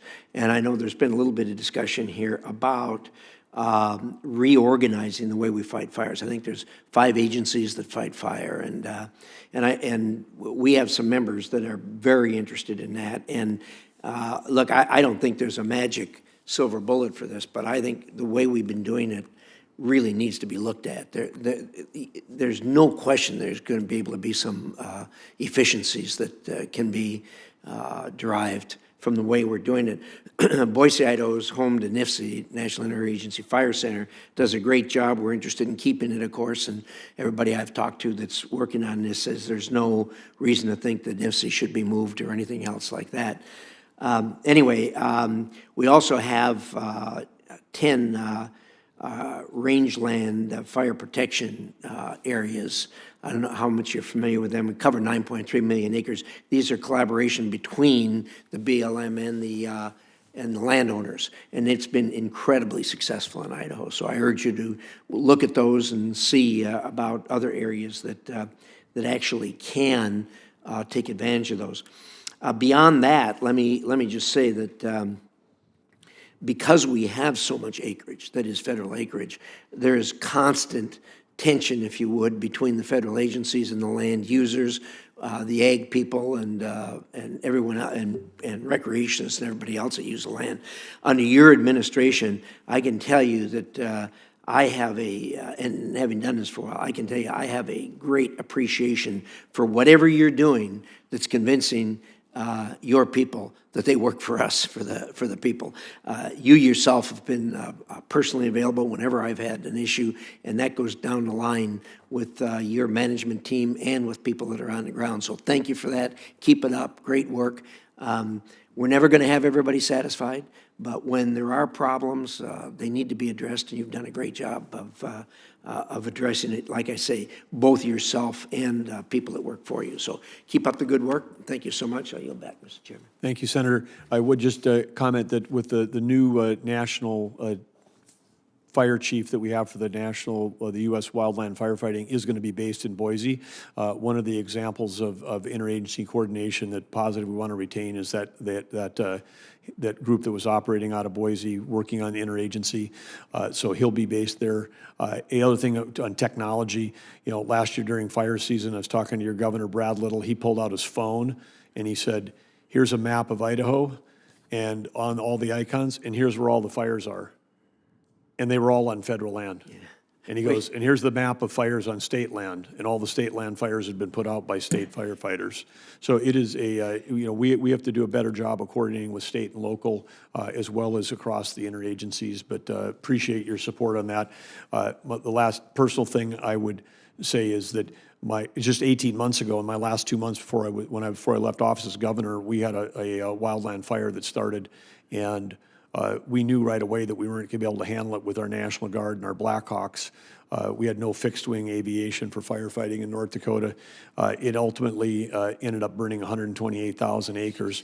But we called for the support from the federal aviation that Saturday morning at 6 a.m., and the feds showed up on Tuesday after 2 ranchers had lost their lives trying to save horses and livestock, and huge livestock losses, huge grazing loss across all of that. And your fellow Senator Tim Sheehy, who at that time was just before he was elected, had a contract aviation group working with thing, and they had aircraft sitting on the ground the whole time in Bozeman, Montana, within easy flight of where the fire was in western North Dakota, and we couldn't get a decision.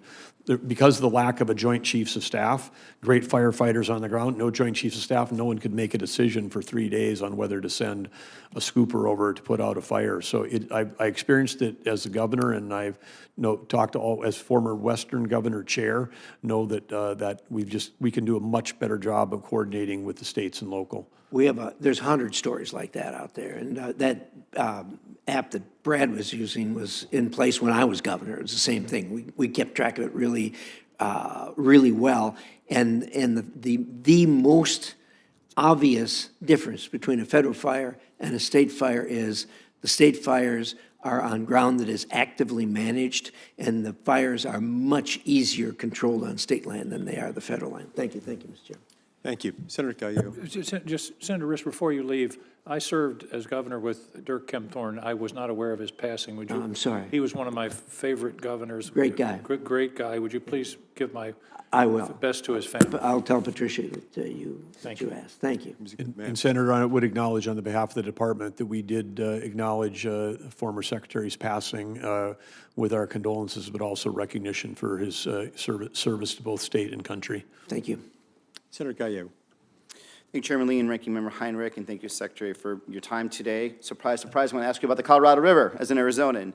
But obviously, this is extremely important to all of us. Specifically, I want to talk to you about the release of up to 1 million acre-feet of water from Flaming Gorge Reservoir over the next year, and simultaneously cutting releases from Powell to Lake Mead to 6 million acre-feet, which is the minimum allowed, legally allowed through September. So I am glad to see that Interior is recognizing the dire status of the river and the need for agency support. However, I do have questions around the implementation. Does Interior plan to move the entire 1 million from? Does the Interior plan to move the entire 1 million from Flaming Gorge? And if water supply increases, which would end first, the Flaming Gorge releases or the Powell to Mead cuts? Specifically, because I think there's a La Nina might be moving in soon that could potentially dump more water in. So we'd love to see that happens. What would be the plan for that? Well, the plan that we announced last week was based on, the current conditions, but the numbers that we put in that showed the potential between 600,000 acre-feet and 1 million was to give that flexibility, that if we end up with more water in the system, if we can achieve our objectives with lower releases from the upper basin, we'll do that. But it's going to be, week by week, month by month, as we see. And again, I'd just say, pray for rain. I mean, we got to get some summer moisture to give us some more flexibility. But if there's no change, then we'll be at the high end. We'll be at the million end of that range versus the lower end of that range. You can count me in for some of those prayers.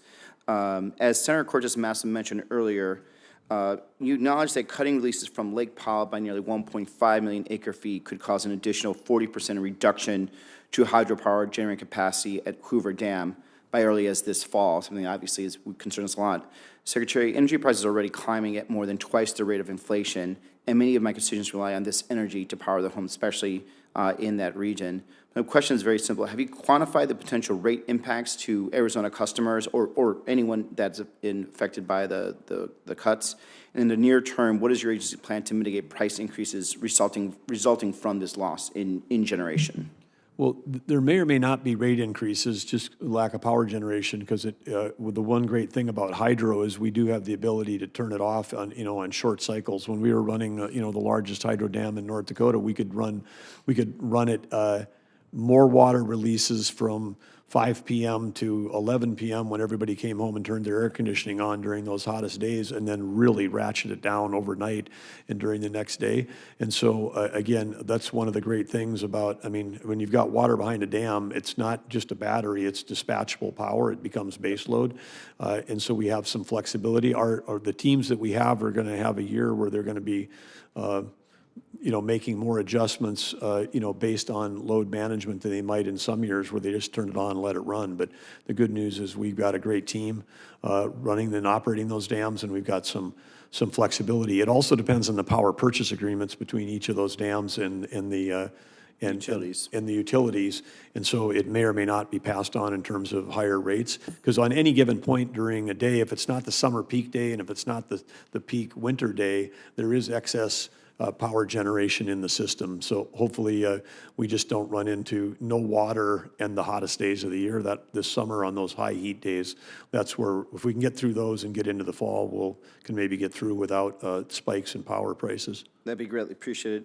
And just on my last minute, the inclusion of $58 million to the Hualapai water settlement in this budget reflects the urgency of funding this settlement before the enforceability deadline of April 2029. So if funding is not appropriated by then, it would void the entire settlement.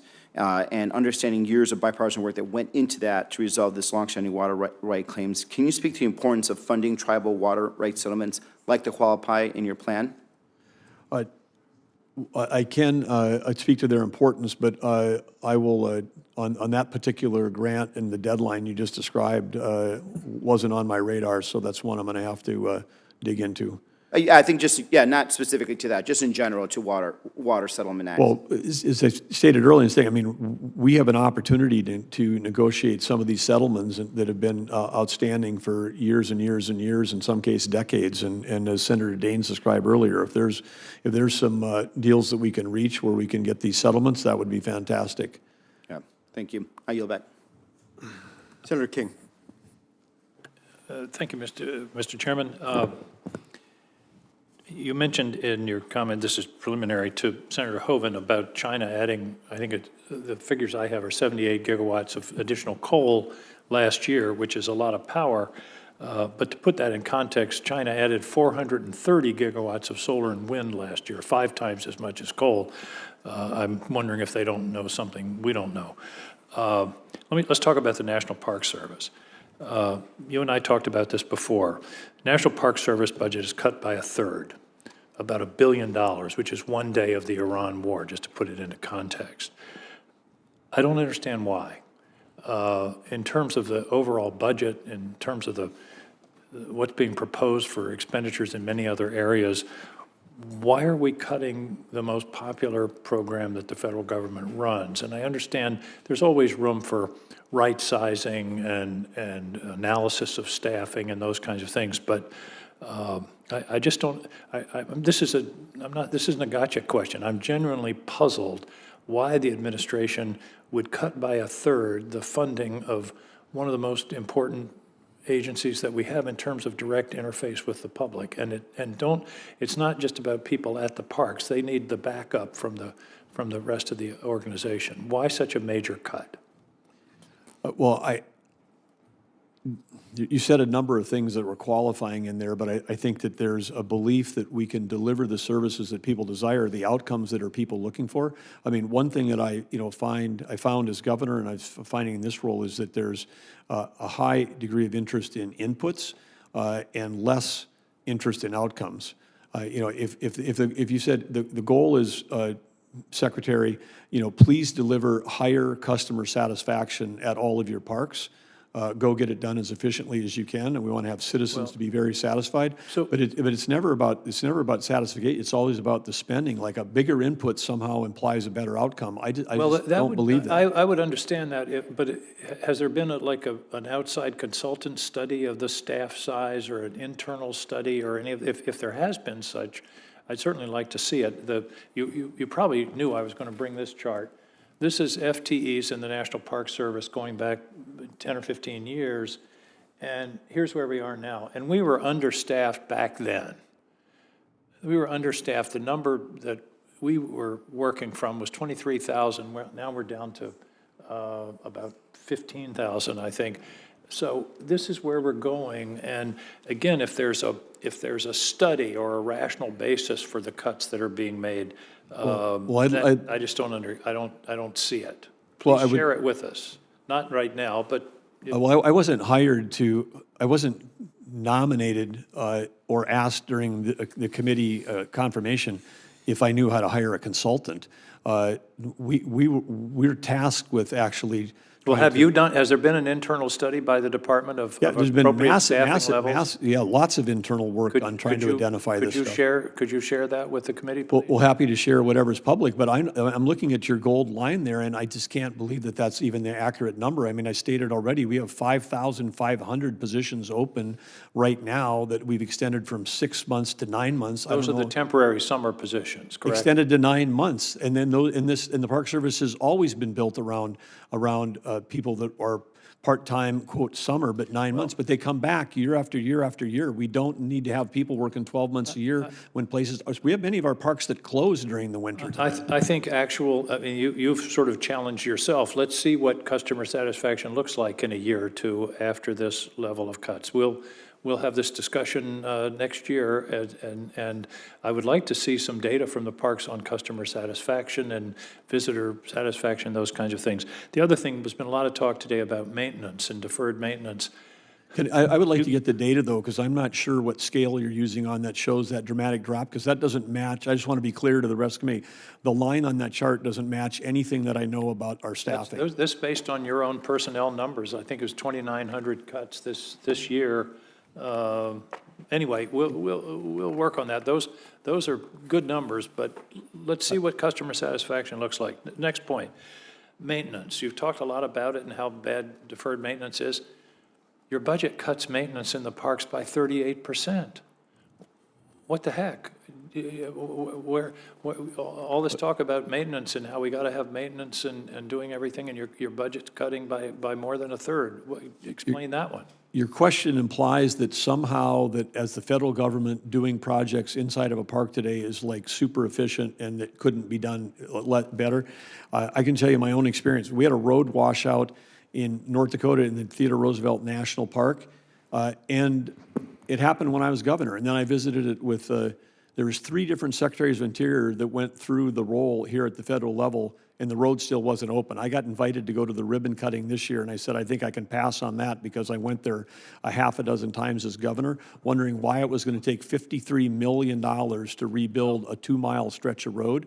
And then I was told when I was there at the visit, when they were still like 4 months away from opening, they said, well, sir, you need to understand, you know, weather conditions here in this state are very difficult to build roads. And they're talking to a guy, I had the DOT reporting to me for 8 years. We built roads in those same conditions. We built, you know, some hundreds and hundreds of miles every summer. We rebuilt roads, Well, you know, at the highest standard. Again, let's see how This is a project that should have cost, you know, maybe 10 million.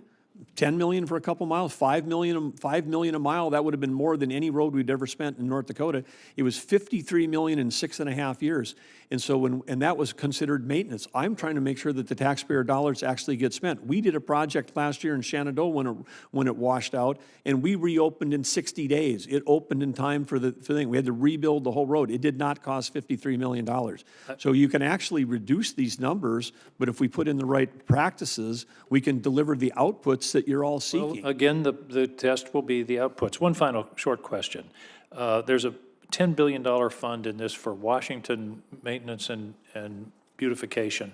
The estimates I've seen is that there's $2 billion of deferred maintenance in Washington. The question is, what's the extra $8 billion for? And the more precise question is any of the money in there to be directed to the arch that's been proposed at the end of Memorial Bridge? There's no dollars that are in that project for you know, future theoretical proposed projects. There's the $2 billion I think is grossly understates what we have, because DC is like a state. I mean, and it's not just like the National Mall. We're talking, it's for the greater capital region. That's a region So within the National your Park testimony is System. the entire $10 billion is for deferred maintenance on existing facilities? Yeah, and I believe that if we got together, we'd come back and go, that number's not high enough. When we had this thing you guys saw in the news when that pipe broke and it was dumping raw sewage into the Potomac, I mean, a huge environmental disaster, which everybody on this committee cares about. You know, we get a call and they're like, oh, did you know that's a National Park Service sewer line on land? I'm just like, no, did not know that, because we don't have an inventory of even all the assets that we have. I just want to be clear, your testimony here today is that none of that $10 billion is for new construction of new monuments, correct? Correct. That's what you just said. Correct. Thank you. Thank you, Mr. Chairman. Thank you, Senator King. Just a couple of follow-up points. First, Mr. Secretary, sometimes you refer to the federal estate as in terms compared to a balance sheet. Do you agree that if we focus only on acquiring more land as we have a maintenance backlog, that can throw off the balance if we acquire new land at the expense of maintaining the land we've already got? In other words, there's a need to maintain a balance there between land acquisition and land maintenance. Yeah, yes, I mean, it's a very popular thing for everybody to propose or upgrade in a designation, to make something federal, but we are adding to the cost basis whenever we add. And of course, we have some states like yours, sir, that are already 60% of federal. It's a very different story if someone. 67. Yeah. 67, sorry, okay. But we have, you're among the highest, but I mean, it varies by state, and I think that, again, to have there has to be some recognition of the impact that the federal ownership has whether it's the lack of local property taxes or whether it's federal regulation that has often restricted development, economic development. It varies widely across states, and I think we need to make sure that we've got flexibility. I mean, this was a nation that was built around having powers delegated to states, and if the federal government owns 2/3 of a state, there's a, in my mind, it's a challenge, because I've never, people that live and work on the land in those states care deeply about it. Everybody knows that the people that they work in their own state. I don't think there's a risk on land management if we have people closer to the ground making those decisions. Right, right. And you're also right that it impacts different states differently, particularly if you live anywhere to the west of Colorado's eastern boundary. You've got a lot more federal land than any state further east does. Now, and the maintenance backlog is an issue, and it has gotten worse. When President Trump signed the Great American Outdoors Act into law in 2020, the maintenance backlog stood at $18 billion within the Department of the Interior. The latest estimates put it at nearly double that, at around $35 billion. So the facts are clear. The maintenance backlog ballooned under President Biden. The Trump administration is working to make sure that projects are on time and on budget, and the president's budget proposal reflects that, and I appreciate that. One of the other reasons why this is important, particularly in a state like mine, where 2/3 of the land is owned by the federal government, relates to something you mentioned a moment ago, which has to do with property taxes. Of course, the states and their subdivisions, like counties, which is often where property tax collection occurs, they're not allowed to tax federal land. And because they're not allowed to tax federal land, this program exists called PILT, the Payment in Lieu of Taxes program. It's designed to offset the revenue loss that they get. Now, this is important, and I was grateful to see that the president's budget proposal includes a continuation of PILT funding, because, it would be bad if we lost it.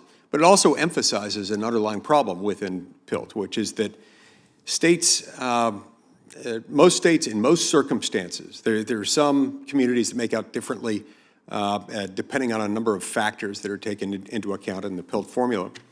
But the states, typically speaking, receive pennies on the dollar for federal land within our boundaries that we can't tax. Pennies on the dollar compared to what we would be collecting even if we were taxing that land at the lowest rate, like the green belt rate as is described in many states. And so as a result, this results in a real inequity here, because even within a state like mine that has a lot of federal land, like 2/3, in some counties in our state, often the poorest counties in our state, you got some counties where the federal land is 80, 85, 90+% of the land. And in those counties in particular, they really suffer under this, where they're getting pennies on the dollar compared to what they would be getting if they could tax it even at the lowest rate. And so as a result, a lot of them have underfunded schools, fire and police departments, search and rescue operations, even in communities where the federal land itself is leading to the circumstances that require some of those services. So this is an issue that does tend to unite members of this committee across political lines. So will you commit to work with us to try to reform the PILT program to make sure that it actually addresses the loss of property taxes that many of our counties face? Yes. Thank you. Much appreciated. Senator Heinrich, anything to add? I want to thank you for your testimony and for appearing today and for all of your service on behalf of the country. We're very, very grateful. That concludes today's hearing. Any senator who wants to submit additional questions for the record may do so. The deadline for doing that will be 6 p.m. tomorrow. Senators will also have until 6 p.m. next Tuesday, April 28th, to add statements for the record of today's hearing. So thank you again, Mr. Secretary, for coming, and the hearing stands. I was going to say, I want to thank you and the ranking member for the the discussion and the professional way that you hold these hearings. I do want to say to the ranking member from your home state, which of course is a huge part of America's energy production, that we did inherit when I took office. There was a 5,600 backlog of permits to drill coming out of the Las Cruces office area that covers the Permian, and we've reduced that backlog by 91%, and so that so bringing that. You mean Carlsbad, right? I'm sorry, yeah, Carlsbad. Thank you. My bad on that. He's an expert in New Mexico. Yeah. My bad, no, Carlsbad. I think there are a play on words there. But to say that we tackled that without having to, again, great work by the team driving that through, getting it down, so 91% reduction. And of course, and when we hold the lease sales, I think one thing that's not well understood by the public, when we have a lease sale, whether it's in Alaska, whether it's in the Gulf, whether it's in New Mexico, that revenue sharing, some of it comes to the feds, but it goes to the state, goes to the tribes, and we're driving, that forward. And the other thing which I know came up at a prior hearing was probate. We've uncovered that we had 47,000 unresolved probate cases in Indian Affairs, and we're sitting on almost $700 million that the federal government's holding in trust that belong to tribal families, that it was an asset from one of their loved ones that died. And this backlog we were staring at a decades-long approach, and we're not just throwing bodies, we're throwing business process, we're throwing AI, we're doing everything we can to try to reduce that down. And we've got if any of your teams want to get a separate briefing on that, we've got a team, we've got dashboards, but we're again, tackling some of these massive backlogs that have grown over the decades to do a better job of trying to serve all the people that we serve. Thank you for doing that. That's important to those families and to those communities, and it's an example of where justice delayed ends up being justice denied, especially if it occurs over many decades. Thanks again, Mr. Secretary. The hearing stands adjourned. Thank you, Chairman. Thank you, Ranking Member.